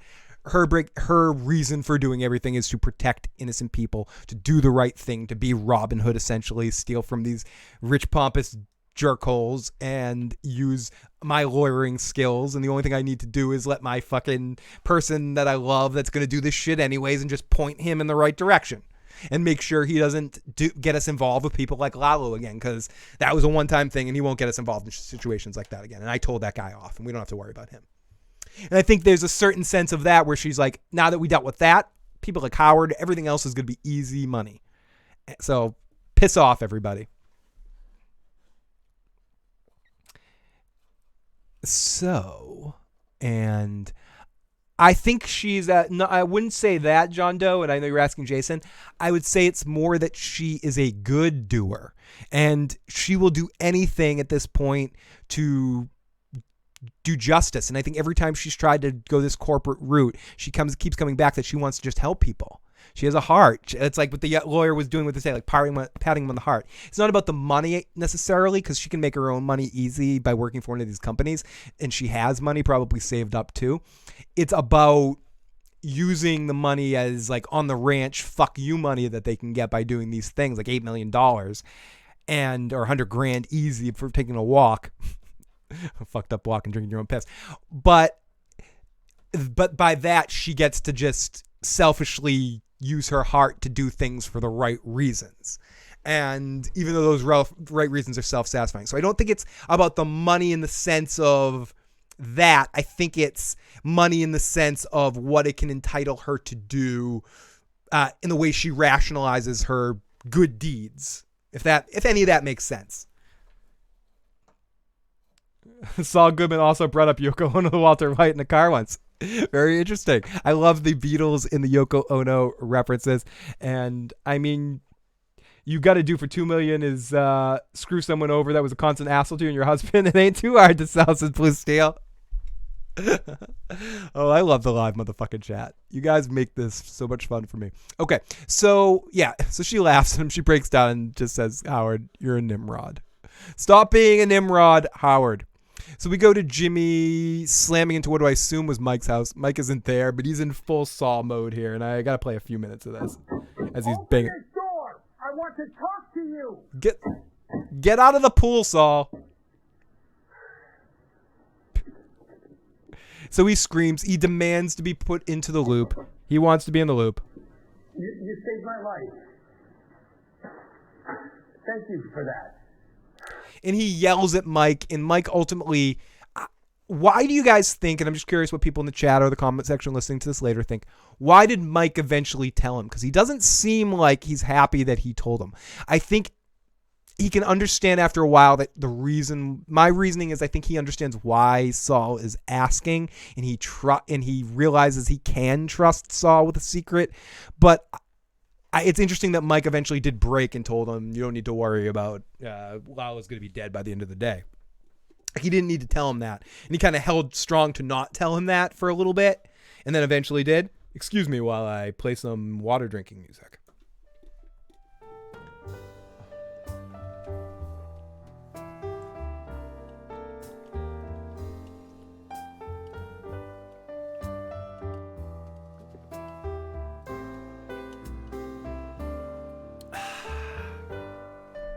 Okay, thank you. That water drinking music was brought to you by marijuana. Marijuana. Making throats scratchy for hippies for years. Okay, so the door. Oh, yes, I'm sorry. Thank you, John Doe. And again, this is why I love the live motherfucking chat, because it's written down, but I skipped right over it because I barely look at the notes when I talk, and I'm just like, they're there so they can be there. The doorbell knock, doorbell knock, doorbell knock. Incredible. Incredible. I have to use that someday in time. Okay, in Breaking Bad, Mike was very specific. He wanted Salt to go to his bag, bring it right back to the Bagman episode. I thought it was beer. I wish it was beer. I mean, I could still, what time is it? 12:10, and I'm still not even halfway done. I need to push a pause and run upstairs and go get a beer to drink, but unfortunately that's not. But that would have been amazing if it was. It was more just that my throat was starting to feel like the I was trying to think of something on fire, kind of like a burning bush, like the desert, like the urine which Saul goggled. I'm sorry. As I mentioned earlier, I had a little bit of a crazy situation this weekend. Not crazy, but I came downstairs to go set up to do a podcast on, what was it, on Saturday? I was gonna do a quick live stream. I got my part, set up my situation, everything was working. As I can hear, no crackling sound right now for my ears. Things are going good.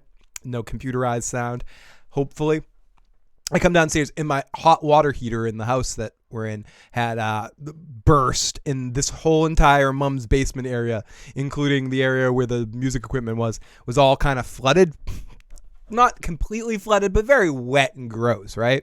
And there's rugs everywhere, and it was a whole big mess. I had to like drag everything out here and delouse to get the plumbers down here and to put in a new water heater. It was a big, huge ordeal of craziness. It was fun, but needless to say, there's an odor around.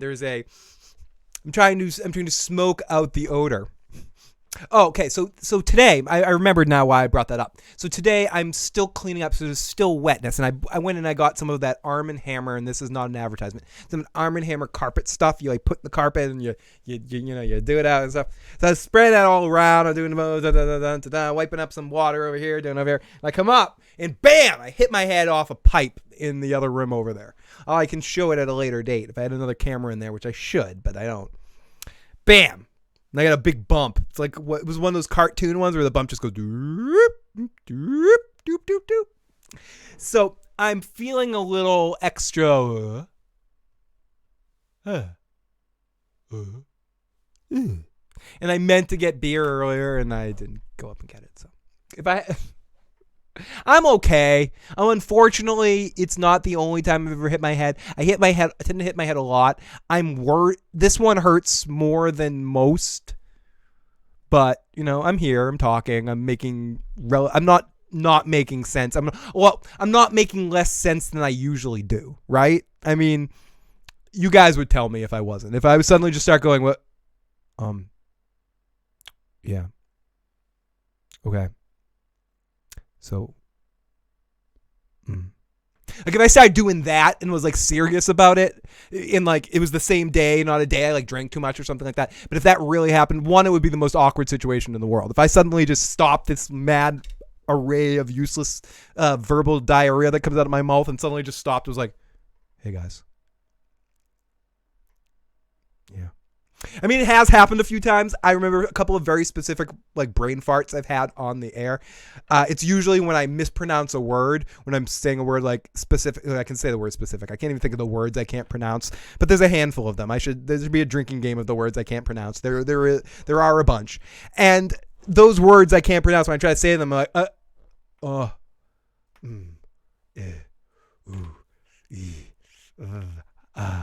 and it gets awkward, but that would be even more awkward.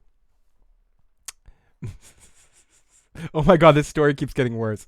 Dude, you need to pull the carpet up so it will dry properly. No more half measures. I did, John Doe. I pulled it out. I brought it outside, hung it out, dried it up. So yes, no half measures when it comes to the rugs. It's true. You're so right, John Doe. I tried every half measure before I did it. Tried soaking it all up in a towel. Tried drying it out. Tried sprays. Tried my own concoction filled with bleach and laundry detergent. And I just had to like hang it outside for a while to dry out. Okay. So yeah, story's okay. I'm okay. Basement's okay. Got a new water heater. Story ends okay. Point is, I hit my head and forgot to get a beer. Ow. Myxomatosis. Is that close? Myxomatosis. What the hell is going on in this damn motherfucking chat? Oh, we got Tony motherfucking Teflon out there in the live chat. Great to see Tony fucking Teflon in the live chat. I mean, if I was in the same area as you, I would not hug you, but I'd want to, give you an air high five from a safe fucking distance. I like Tony, but I wouldn't go near anyone right now. But no, I love Tony. Great to see Tony in the live motherfucking chat. And I got to get Tony on a fucking podcast ASAP. If it's been longer than a week, it's been too long since Tony and I talked about something. So hopefully we can get Tony on something very, very soon. Maybe finally do a Why You Should Watch The Wire podcast or something like that. But anyways, so yeah, great to see fucking Tony. See, I'm distracted now. I'm like, yeah, I just want to fucking talk to the chat. But okay, so Mike hears that. Mike tells him. Mike ends up telling Saul about the murder that's coming, and it's fucked up. Because I think it's the mistake. I think again, Mike is showing a somewhat of a half measure in that situation, but I guess he needed to tell Saul that to get him the hell out of the situation. I'm probably a Eraserhead in that equation, right? Right, Tony? Is it me or Eraserhead? Oh fuck! That's what we should do. We should rank the house party and the class act. Great movies, no, but no shit. I would love to. I gotta get Tony on something very, very, very soon. I'll touch base with you privately, Tony, and we'll figure out something to rock very soon. And also something else I need to touch base with you about. Now, could everyone leave for a second so I have a conversation? No, but no, something else I want to talk to you about that I don't know if you got a similar email as me, and maybe we can connect on something. But anyways, blah blah blah blah blah. Enough of that shit. Back to the show. Jason, we're learning about Phil's bad day. Yeah, I hit my head and I'm a little confused. So don't judge me too specific by any of the bullshit I say right now. I'm not going to remember it tomorrow. Cool. Oh, awesome. Yeah, awesome. I'll be there, motherfucker. He'll be there. Perfect. Awesome. Or does Tony want in on my Golden Girls podcast? That was what we decided earlier, Tony, that I have to do a Golden Girls podcast. Considering I know what your favorite movie is, I wouldn't be surprised if you have respect for the Golden Girls too. So anyways, but yeah, Tony and I will definitely rock on something very, very soon. Yes, I did. Yes, we can. Oh, awesome. Okay. If Tony likes the Golden Girls, he's totally coming on the Golden Girls podcast for me. We're going to watch 5 episodes we're going to pick the 5 best episodes of the Golden Girls, watch them, and come out here and talk about them. Are you in for that, Tony? He's like, what the fuck did I wander in this fucking chat room tonight for? This fucking hippie asshole putting me in a position to say I have to watch fucking Golden Girls episodes. Good. Fucking oh. Okay. Tony and I are going to touch base. This is actually going to happen. We're going to do a fucking Golden Girls podcast on this channel where we watch 5 episodes of the Golden Girls. We'll pick 5 episodes. Maybe I'll see how easy it is to watch them. We'll talk about it. Maybe 3 episodes, maybe 5 episodes, something like that. And we'll 5 episodes could work. We got fucking time. What do we got? We got fucking time on our hands right now. And we will do a Golden Girls podcast. Oh, I was watching the Golden Girls Hollywood story on a YouTube video 2 days ago too. And loving every moment of it. And then I started watching a few episodes of The Golden Palace, which wasn't as good, but I like Don Cheadle and Cheech enough to watch a few minutes of it to know, just to be like, oh shit, is this real? But yes, awesome. Okay, this is fucking happening. Good. I'm glad we thank you. Oh yeah, they're amazing. They're great. Great show. I used to watch it with my Aunt Wheezy all the time. Each one of them are great personalities. I think it's one of the best written sitcoms in the way that all the jokes bounce off each other, the way they fuck with each other in ways, and some of the jokes that they got away with are... Okay, I'm going to save this. I'm going to save it. No more Golden Girls talk right now. Someone that came here for Better Call Saul was like, Phil, moving along, asshole. But you know that's how we do it here. I'll try to stay on topic, but I can't. I make no fucking promises. Awesome. We'll pick the 5 best episodes. Maybe we'll go with something stupid like the 5 top ranked episodes of the Golden Girls on IMDb or something. We'll pick those top 5 ranked episodes, find them, watch them, and come out here and talk about them. Yeah, not 5 episodes. We'll talk about it. We'll talk about all 5 episodes in the podcast. Yeah. No, it's happening. Tony said yes. I have someone to do it with. It's happening. Golden Girls podcast is a go. Okay, so we go off to, which was a very fun part of the episode, we get a little bit more of the Breaking Bad stuff where we get Don Eladio and Lalo and Bosa, and basically all of this is about seeing how the Salamancas have a little bit more magic. They deliver him a little less money, but it's in Knight Rider's car, no, Miami Vice's car, and we speak of Miami Beach, home of the Golden Girls. So see, it all comes back to the Golden Girls tonight. And Nacho gets introduced to Don Eladio, and they get along and have a drink. And Nacho knows how to play the game. Even when he is bullshitting and he's full of shit. And I think the actor, Mark Mondo, I always blank on his name, if that's the correct, if it's Mike or Mark. But either way, I think he started off as video game voice acting. He's a really talented fucking dude, and I'm very excited to see what he does when he's going to finally get his own show. And I think this is going to be a great sort of demo reel kind of show for him to be out there. B. Arthur is in, and B. Arthur, she played that character. Okay, Tony can amp this up and get the hype for the Golden Girls podcast in the live chat and keep going. I'm gonna hold my thoughts until we get into this, but so true. B. Arthur is one of the baddest motherfuckers on the face of the earth, and the only ones that can match her are those other girls. Is Sophia, who is fucking evil. Stop her, your mother will shoot evil. Okay, so Nacho says he's going to take down the biker gangs. Ladio's like, that's a dumb fucking plan. I don't want to get into a war with the Mayans and Sons of Anarchy. That could be a fucking mess, you idiot. And Nacho's like, no, I'll turn them against each other. Haven't you seen Sons of Anarchy? I'll turn them all against each other. The one-niners and the Mayans and the Sons will all battle, and we'll sit above them all like Danny Trejo did, and we'll just be, we'll kill them. And he goes, oh, you're a businessman. And basically everything he can say, nothing he can say is going to go wrong in this situation. And Ilario says, and they have a sense of everything's cool and now they're friends. And he accepts him and he's going to get promoted. It was not a joke. It was actually a powerful moment when you could just hear his footsteps. He made an angry face. You can tell Phil is just going through the motion talking about Better Call Saul because his heart is with the Golden Girls podcast. There's a guy in this show named Nacho. Guys with that names usually aren't going to go long. It was not. He could actually hear. Yeah, you could hear the footsteps, and it made an angry face. It's not so much that. It's that I kind of already. It's the recap aspect of it because I feel like I've talked about everything that happened. So I'm going through the motion of saying, yeah, I already talked about that. I already talked about that specific motion here. And yes, I am high excited for the Golden Girls podcast. I can't lie.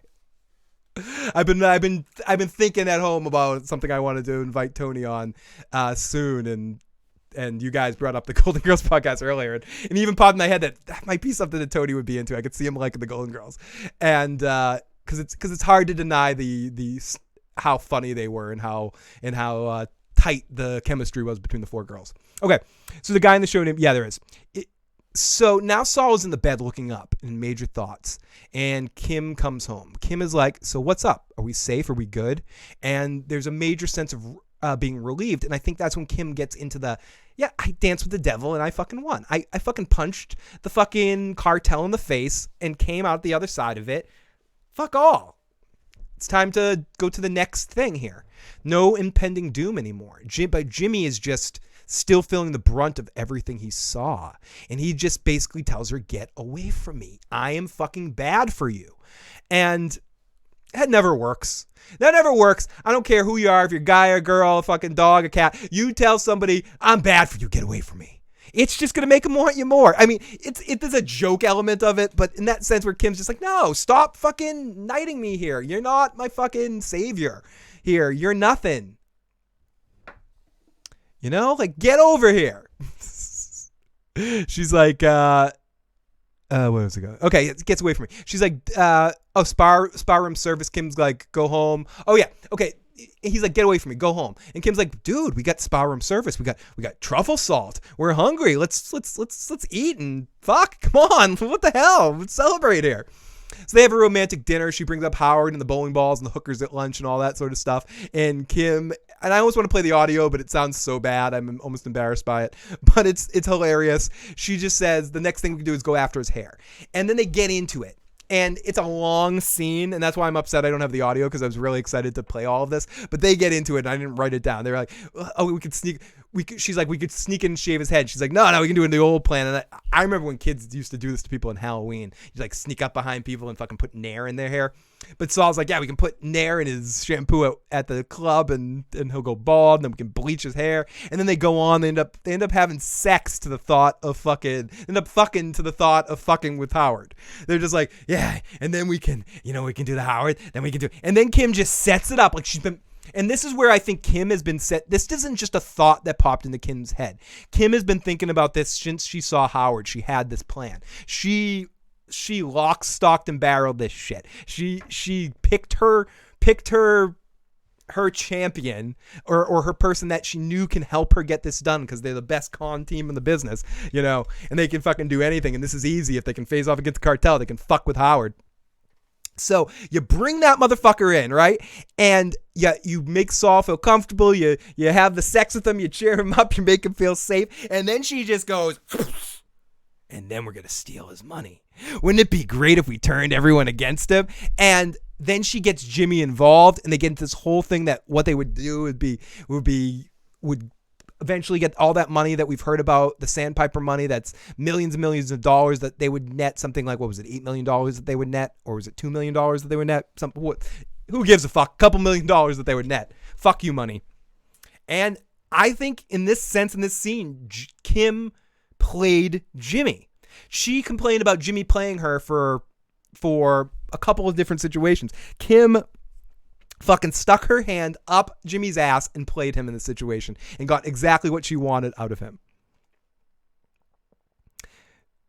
Oh, fucking A. As bad of a guy as Lalo is, it's about, how about that Magnum PI Ferrari? What a boss fucking thing. Yeah. Oh, fucking A.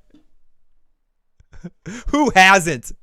Who hasn't, Tony, to Betty White? Match game era Betty White? Oh, my goodness. You can't tell me that, I was trying to think of the host's name. I can't think of his name right now. Oh my God. Okay, so fucking A. So, we're dealing with a lot of horrible, like bad situations, having to stay inside, not, and obviously a lot of horrible people dealing with the people that are dealing with the serious health aspects of it. But some of the stuff that you're seeing online, like some of the interesting performances or musicians in interesting places, battles, rap battles, DJ battles. I was watching like the RZA and somebody the other night that was fucking awesome. There's like so much cool stuff happening for people keeping themselves sane.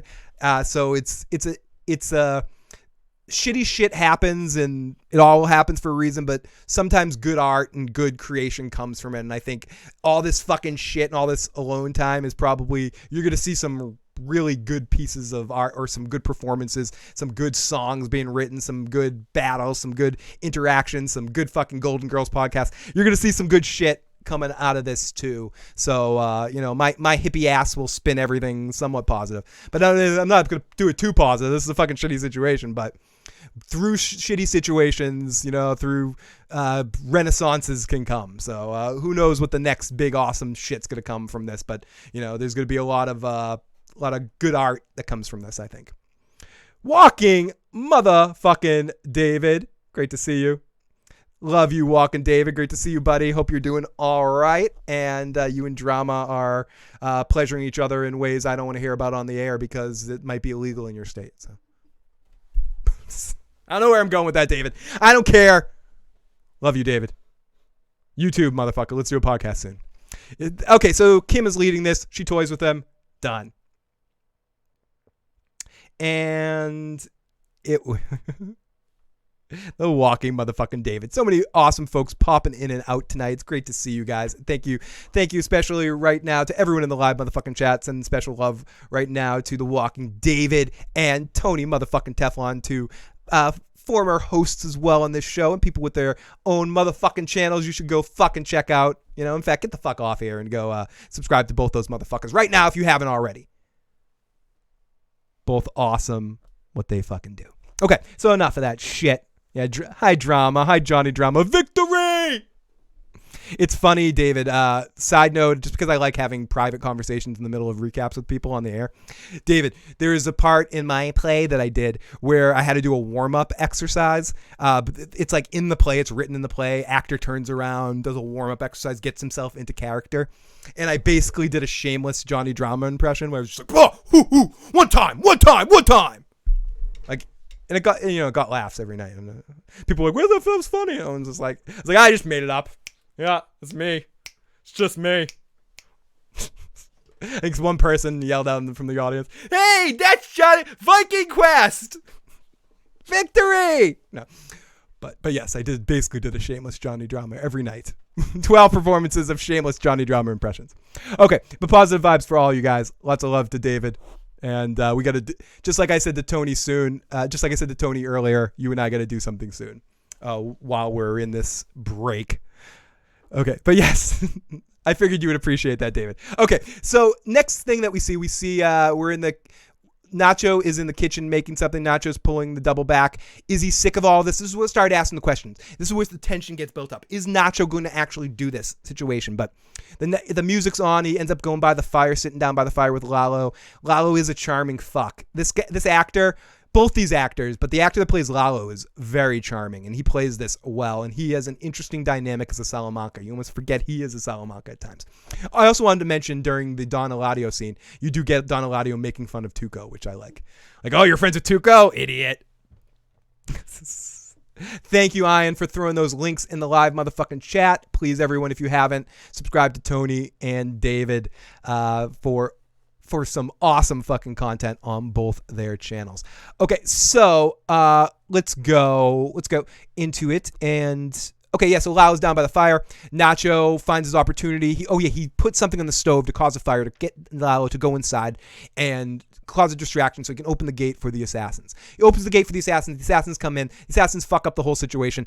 Nacho pieces the fuck out of that. Lalo is talking to his friend or talking to one of his guards in the kitchen, and they fuck the notes. I kind of remember what happened. He spots the gun from outside because for some reason they don't go in and just kind of go behind him and shoot him. It's kind of like a horrible, these guys suck, whoever they hired. Fucking amateurs. I think someone said fucking amateurs, dude. And they come in and they shoot the other guy first. They shoot all of his household guards before they even go after him. So yeah, I guess it wasn't a finish the mission at all costs kind of situation here. So Lalo ends up killing one of them and decapitating, stopping the other one. That was gonna be one of those moments where I had a Yosemite Sam moment because I couldn't think of I can't think of the word I was trying to think of there. Stopping one of the other ones, and then he runs, and we see that Lalo has a little bunker with the Andy Dufresne tunnel out of his house. So he takes the Andy Dufresne tunnel out. He tails back and sneaks up leaves it open so that the other guys can kind of go down in there, shoots the guy that's in the lookout, goes down, grabs one of the machine guns, and kills the guys that are down there, keeping one of them somewhat alive so he can just fuck with them and get him to call home to say that the mission was successful. All at the same time, he kind of notices that Nacho's missing and notices the drink, and we see a moment where he's very much like, you see a moment where he's like, Ignacio was part of this. And at the end of it, he's just walking away with a gun in his hand, looking fucking like a crazed motherfucker that's seeking revenge. And looking at his grandmother or whoever she was, his nursemaid, I forget who he said she was, dead. You know, Theon even killed Master Lewin. What an asshole. What movie did I see Theon in this week? Speaking of Theon, at the end here, I want to talk about some fucking who does the impression of the cat who is on the con with? Yes, absolutely. I would love to see Steve Love. Steve Love. I would love to see David and Steve doing a podcast together. Absolutely, Tony. If you and I could put that, maybe you and I could put that together at some point in time. I'd love to see you and I could host that battle, the impression battle with Steve versus Steven versus David. I would be all about being a part of that, Tony. Again, we'll talk about that more when we do our Golden Girls podcast. That'd be great. I'd be all about that. Okay, so and Steve's good people.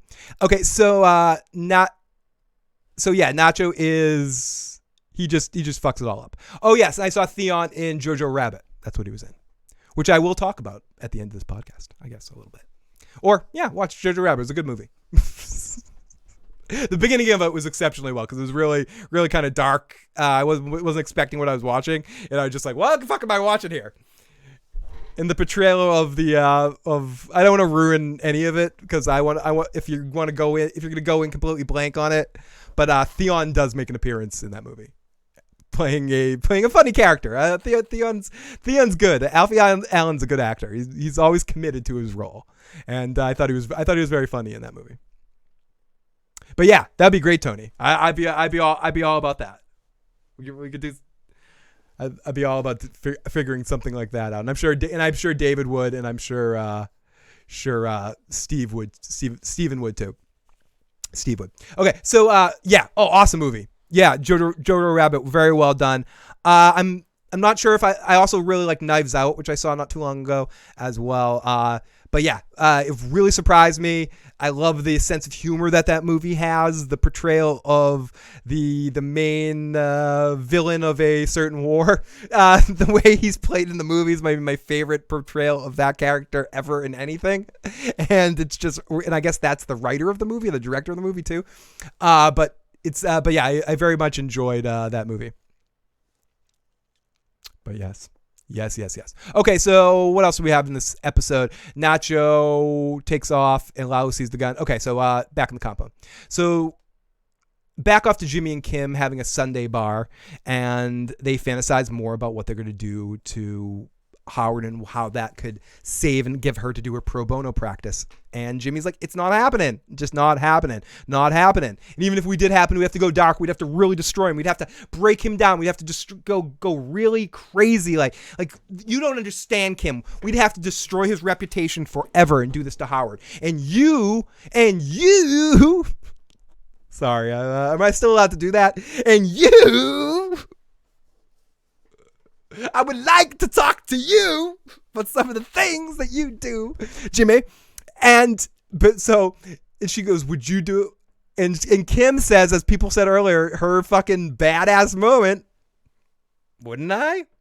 That's that look that you want your partner to say to you. Again, it's not a guy or girl thing. If you just say, hey, random partner, do you want to try X, Y, and Z? And she go, but you wouldn't want to do that. You wouldn't want to go to a crazy eyes wide shut sex party and have fun. You wouldn't want to do that. Wouldn't I? That's like the reaction you want. But where Kim gives that reaction to what she's talking about, like, wouldn't I? Saul's like, fuck. The look on his face, like right there, I've created a monster. The kind of look of it's out of my control now. Because she's an independent, free-thinking person, and she's in this game. And this is going to happen, and we're going to do it. I fucking like it.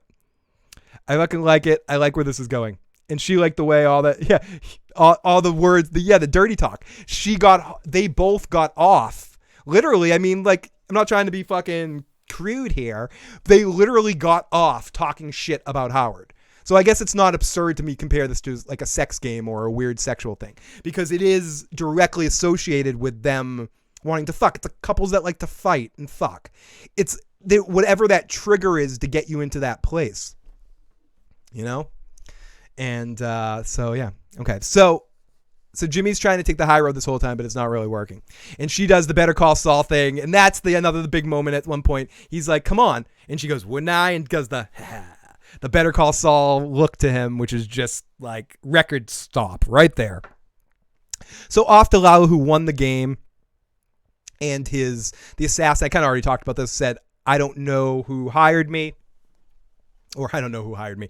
So there was a middleman. And Lalo goes, I know who did. And they drink. He has him call. He's like, call your superiors. Tell them it worked. Tell them the plan worked. And then he looks up, and this is where he sees he sees Nacho's drink. Again, I already said all of this, and he walks off as he sees his old woman shot. And off goes Lalo to scorch some motherfucking earth. And that is our season of Better Call Saul. Very good season of television. If you're feeling this show, if you like this show, this was another great season, a good close off to it. Closed off some storylines, but left things open in a way more than a Breaking Bad season usually does, or a Vince Gilligan season does, but left a lot of really good open wounds for next season. None of our main characters from this particular season died or are off the show, so we're going to kind of like go in with our same status quo into this final season. How much of the Gene situation are we going to get in these final 13 episodes? How much of Kim going to be in it throughout? Is Kim going to survive into Breaking Bad times? Is Ignacio going to get his family away? Is Ignacio's dad going to survive? Or is Lalo going to go fucking ape shit on everyone? Is Lalo blaming this all on Nacho? Does his first thing to go to Nacho torture Nacho with Tuco to try to get the information that this is Gus's fault and Gus's connection? Will Nacho stand up to that situation? Can Nacho get his fucking family out of here before Tuco? And does Tuco come back into this whole thing and act like crazy fucking Tuco? How is Gus going to introduce the new extra spicy? What is going to happen in this final season? Only Only time will tell, folks. So that was our season of Better Call Saul. I'm going to kind of keep it on here for a little after show, cheesy, ridiculosity discussion. Finish off my sandwich here. I have my 420 sandwich. Turn on a technical difficulties thing and babble a little bit about Jojo Rabbit or something. But for anyone that's here just for Better Call Saul, let me go into the live motherfucking chat for a couple more comments here. Gus is having too much trouble killing Lalo, and Walt did killing Gus. Took creativity in the end. Please watch the What We Do in the Shadows. Tucky Wug is the director of Jojo Rabbit. You'll love it. I will definitely watch that. So the director, and he's the same guy that played, I mean, is that a spoiler if someone hasn't seen it? Because I didn't even know. I was expecting a fucking movie about a little animated bunny. I really was. When I went in, I was like, oh, is this an animated movie that we're about to watch? But because I don't even want to ruin who he plays in the movie, but I think I kind of did by saying famous dictator from World War II. But the way he plays that character is fucking hilarious. I'm not gonna lie, it's fucking great. So when Skyrim came out, my ex took it to get it at 12:01. In line, there was a guy with a trash can lid for a shield and Space Trader for a helmet. My ex was like, "Get out, stand next to your people." Oh my goodness, I'm laughing because I have a similar story with a Zelda game. Where I was dating this girl. I forget if it was Majora's Mask or Ocarina or one of the ones I pre-ordered. And I was like waiting out there. I was dating this girl, did not like video games, did not appreciate the fact that I was like, I need to get my Zelda fix. And I went out there and there's a bunch of people in costumes and shit. She's like, go have fun playing Revenge of the Nerds or something to that effect. It didn't last. Okay, but he's the writer director and he played that. Stop yelling at me. True Nords never back down. You should watch Aftermath on Netflix. I'll watch it. Kim Kardashian is coming next season. I love this show, but I thought tonight's episode didn't give enough payoff in some reasons. I think this is the weakest episode of the season, but it's still an amazing season. Very, very, very good point, Joseph. And I wouldn't say it was my favorite episode of the season. I would say that was a couple of episodes ago. The episode in the desert was probably my favorite, and I think the emotional peak of the particular season, that big, like with Chuck in the courtroom or whatever. I think Better Call Saul doesn't necessarily peak in the final episode. It kind of uses that final episode to lay seeds for the final season or for the next season. So I think the emotional peak of the season for me was that. Okay, I should watch Aftermath. Okay, awesome. I will. I'll check it out. Stop yelling. Stop yelling at me. Stop yelling at me. But yeah, I definitely like that movie. And I laughed a lot, especially in the first part of it. It was very funny and didn't necessarily get me emotionally invested in it. I think the tongue-in-cheek aspect of it kept me at arm's length through most of it. Even though I do have some connection to the subject matter, a familiar connection to the subject matter, it still didn't, I wouldn't say it emotionally affected me, but it made me laugh. It made me laugh through the whole thing, and I love the sense of humor of it, and I think it carried it through, and some of the performances were really well done too, and I thought Scarlett Johansson was really exceptionally awesome in it. I thought what's his name? What the fuck's the actor's name? Sam Rockwell? Is that who it was? Was sneaky good in it. I thought Theon did well for what Theon did and was very believable within that Proctor from Police Academy or Smithers kind of role. And I thought the kid really sold it. The two kids specifically, but the main kid and then the chubbier kid with the glasses. I thought both of those kids really kind of sold the story along. Sold it well. But everybody, thank you so much for tuning in tonight. I guess I should start to wrap this up. Why the fuck not? I mean, what the fuck? What the fuck, motherfuck? So I gotta start preparing for the Golden Girls podcast. Also, I guess I could talk a few minutes before I end about I could talk a few minutes about Dick on. No, not about Dick on. Not about Dick on. Another really, spoiler alert if you haven't watched Westworld. Spoiler alert if you haven't watched Westworld. Another great episode of Westworld. I am feeling this season. I know not everyone is. I think every episode that's happening, the story kind of focuses more and even dials back more to early on in the series and how it's kind of coming connected. I think Trisha Thompson, is that the actress's name? Hale. Speaking of Thor Ragnarok from the Thor series, I think this was one of her best episodes on the entire series of Westworld. She killed it in this episode, and everything that happened within the episode to her particular character was really extremely intense, and I'm extremely eager to see where the story takes that particular Dolores. And I also thought the scene with the Men in Black having the therapy session with himself was incredible. And I don't know about you, but I know I would love to find 18-year-old me somewhere and beat the living fucking shit out of him sometimes too. And I love how we see that set up and see all of that happen. And I think the way this episode paralleled those two characters and that whole storyline, and I think Ed Harris is doing some exceptional work this season, even though I know it's a painful season for him. I read an interview with him earlier today where he's like, I did not have fun filming this past season of Westworld. And I get it. And I like how it's connecting, kind of setting things up. I think Maeve Thandai Newton is killing it this season too. And I think even if you aren't feeling the stories, even if you're not feeling the setting of this season of Westworld, I would argue that the acting is still top notch, and it's hard to argue that all these actors are hitting their marks and giving us excellent performances, even in small touches that they put in, like Bernard and like a small little touch in his role in this episode, or the writer or the writer guy, I can't think of his name, that is on Maeve's team there, or Dolores and the different versions of Dolores, or the different actors playing versions of Dolores, or Hector for like a half a second in the episode and seeing how his brain got wrapped up, or the guy that's playing the villain this season. I think he's giving a really interesting performance too.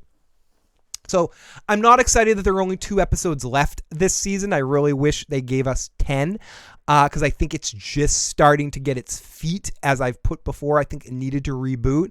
It chose to reboot the series in a soft reboot kind of way and lost some people along the way because that really liked the Western setting or liked the storyline that was leading up to that point. Not everyone came along, so it's building its new audience of people that are liking the show that it is now, whatever, or the people that are coming along too.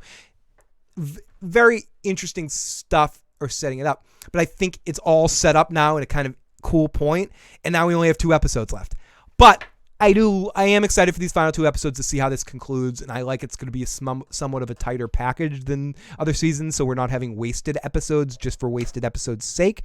But sometimes that's a good case because then you get a long episode like last season's episode about that like one-off episode we had with the one-off character. I'm blanking on the name of the particular episode, but you guys know the one I'm talking about. But in general, I thought these last 2 episodes, I think each episode is generally getting better of Westworld this season. I think last episode was really, really good, and this one was exceptional.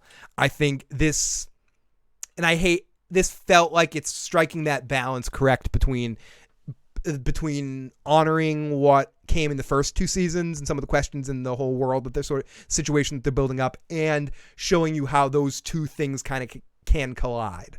And I am excited to see these final 2 episodes. I will try to do streams after the final 2 episodes of the seasons on Sunday nights since blah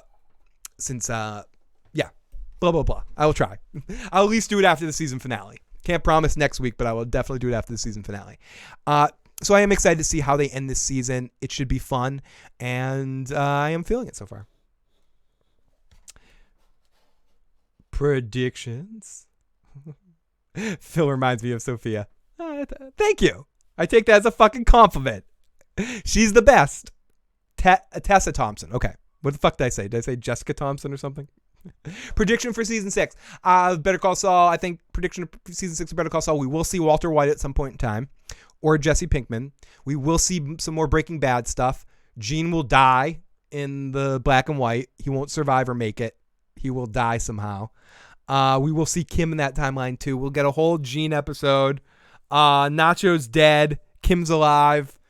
but finds somehow a way to get away from Saul, or Saul gets her away from him, sets her up, or they're married and they're still married and they still have a relationship. So those are some of my, and Mike's storyline goes along, not many more curves to Mike's storyline. Because I think Mike's basically where he is in Breaking Bad at this point. Oh, sorry for that, Dickon.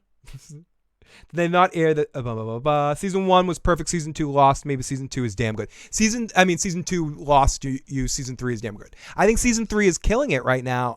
I don't necessarily get all the hate for it, but except for the fact that it's just not the show some people wanted. I can get it being like, I'm just not feeling it. But I think as of a tightness aspect, for me anyways, it feels a little tighter than, it feels closely associated to, like, they have a story that they want to tell, whether it's silly at times or not, and some of the dialogue might not be great, but I don't think all the dialogue on Westworld I think the dialogue has been consistently kind of cheesy at times on Westworld, as from the beginning. I think it fits right in, and I think season 2 got a little convoluted and a little, like, I was going to compare it to Kevin Smith movies for a second there and say, like, Clerks was really, really good. Mallrats, he got too many toys and kind of was shitty. And then Chasing Amy was really good. And then this is like, but kind of completely different, but different in the same. And I think this is similar in the sense that this third season is different, but I'm liking it a lot. And after every episode, I'm like, whoa, that's a fucking experience. And I think our clue here, our thing has been said of what this season is and what the big reveal is going to be. I think all of our clues have already been set up, and yeah, I'm excited to see how this plays out and see if I'm right, see if I'm wrong, see if Aaron Paul gives us a yeah bitch. I'm very curious about such things. I'm very hopeful. We'll see. Hey Phil, Pete, Chicago. Okay, one more time. I want to see if you and Joe, what you think of this theory. I'm rewatching episode 8, Bagman. Mike and Jimmy are underneath a tree. Jimmy wants to bury the money and come back and find it later. And Mike says, you're never going to find this tree again. You're never going to find it. Never going to find it. It's impossible. Well, here's the thing. Doesn't Mike have the gas cap in his duffel bag? We watched him put it back in the duffel bag. Right next to it is the tracking information stuff, like the little transmitter or whatever, receiver. So they could have buried the money or hid it somewhere or hid it in some rocks or whatever, put the gas cap somewhere nearby, and then come back with the GPS and find it later. Is that a doable theory? I don't know. What do you guys think? I don't know. I'm kind of with you on that one. I'm with that doable theory. We need with multiple versions of Phil. It is a bummer. They made a linear season 2 and it grew in viewers. It would have had Game of Thrones hype by now. If season 3 is so good, Season 3, I think, is just, they waited a long time and people aren't initially getting what they expected in these first couple of episodes. Really, it's tough for people to have gotten through because they really did do somewhat of a soft reboot, especially in that episode 1. So I hope people that liked the first 2 seasons of Westworld give season 3 a try again somewhere down the line, because I do think it's good. It reminds me, and I've talked about this a lot. I don't know if Tony's still out there with Wire stuff, but I've talked about The Wire, and I like The Wire season 2. I know it's different than the rest of The Wire, but I like it. It deals with a different kind of storyline. If it's good, it's good. And I often compare Westworld to The Wire in the sense of that Westworld doesn't have the audience or the commercial hype of The Sopranos or Game of Thrones, or I'm trying to think of other HBO shows that had that kind of craze, maybe Sex and the City or something. But it's more of a show that HBO believes in. They believe in the Nolans. They believe in it. They've sold them on this series. So ratings don't necessarily matter as much. And The Wire was similar in that sense, that it didn't matter. I mean, they needed to pull in viewers, but HBO really loved that show, and they loved how, so they gave them more seasons, even though the audience for The Wire took many more years to grow. Like, at the time it was on, it wasn't getting the numbers that Oz or The Sopranos was. It was more of a focused audience that built over time when they realized how amazing the series was and realized it was arguably the greatest series of all time. So it grew an audience over time, and HBO knew that, so they kept it on. I'm not saying Westworld's one of the greatest series of all time, but I'm saying HBO believes in Westworld. I don't think Westworld could ever reach that, this is just my opinion, that level of a Breaking Bad or Sopranos, of a Lost, even, of like the mainstreamy kind of biggest thing in the world kind of show that everyone's talking about. But I do think it's really, really good, and I think HBO hopefully will continue to keep it on. And I know it's losing a lot of ratings and viewers right now, and I hope that doesn't affect whether we get to see the conclusion of the story that the Nolans want to tell. Because I want to see what their story is. I want to see where they go. John Doe says maybe the battery might have died in the tracker. Any Walking Dead update? Did you see the non-season finale? I have not caught up with The Walking Dead yet, but I'm planning on doing that as well as catching up on the past season of Vikings that I missed. I am like 2 episodes behind on The Walking Dead. I think the last Walking Dead thing I saw was Carol and Negan slapping 5 there. I haven't seen anything after that. And yes, I do think Gene will die. I think that's the only way of making it conclusive conclusion. I don't see them giving any of those characters a true happy ending besides Jesse, because Jesse's the only good person, or the only person I think Vince can claim as an innocent in all of this. But I don't know. I see Saul. I don't know. I definitely see him trying to stop those guys in some ways, whether that costs him his life or not. Maybe he could end up in prison in that timeline too. I'll rephrase. I don't necessarily see Gene dying, but I don't see Gene being free at the end of that. I see him either being arrested or dying. I don't think his conclusion is the same as Jesse's, where he is essentially free to go to Alaska or something. Or to live on with Kim. But you can face the music and come back to Albuquerque with a machine gun after stopping by New Hampshire. Never can tell. Everybody, thank you so much for tuning into this podcast. It's been so great to be able to be out here in the night again. Last couple of times I've been in the evenings. And next week, hopefully I'll be back in our Sunday night time slot right after the episode of Westworld airs, if I'm able to watch it the night before. Sometimes, like I said, I'm not able to watch it till the next day, and that all happens that way. Then I'll be on Monday evening or Monday afternoon, something like that. But I will be on to talk about Westworld next week. Tony and I will touch base privately to talk about that Golden Girls podcast and talk about some other stuff. And I also might try to do something with Joe later in this week after he sees the episode to kind of get a little bit of what did Joe think? Yeah, what did Joe think about this? What did Joe think? I miss Joe. And then he might get really angry and go, what did Joe think? What did Joe think? What did Joe think? Was it good or did it really fucking stink? But I can't guarantee that because I have to touch base with Joe on that. But anyways, everybody, thank you so much for tuning in tonight. I hope you like this. If you enjoyed it, hit the like button, hit the subscribe button, share the channel with a friend, share the podcast with a friend if you're listening to the audio version of this. Lots of love to Jay in the live chat. Lots of love to Santovia, Ian, Blue Steel, Santovia Major, Tony, Walking David, everyone else that popped in, and I'm going to be missing your name, so, I love you. Bernie, Joseph, Samburbia, oh my goodness, Skyrim,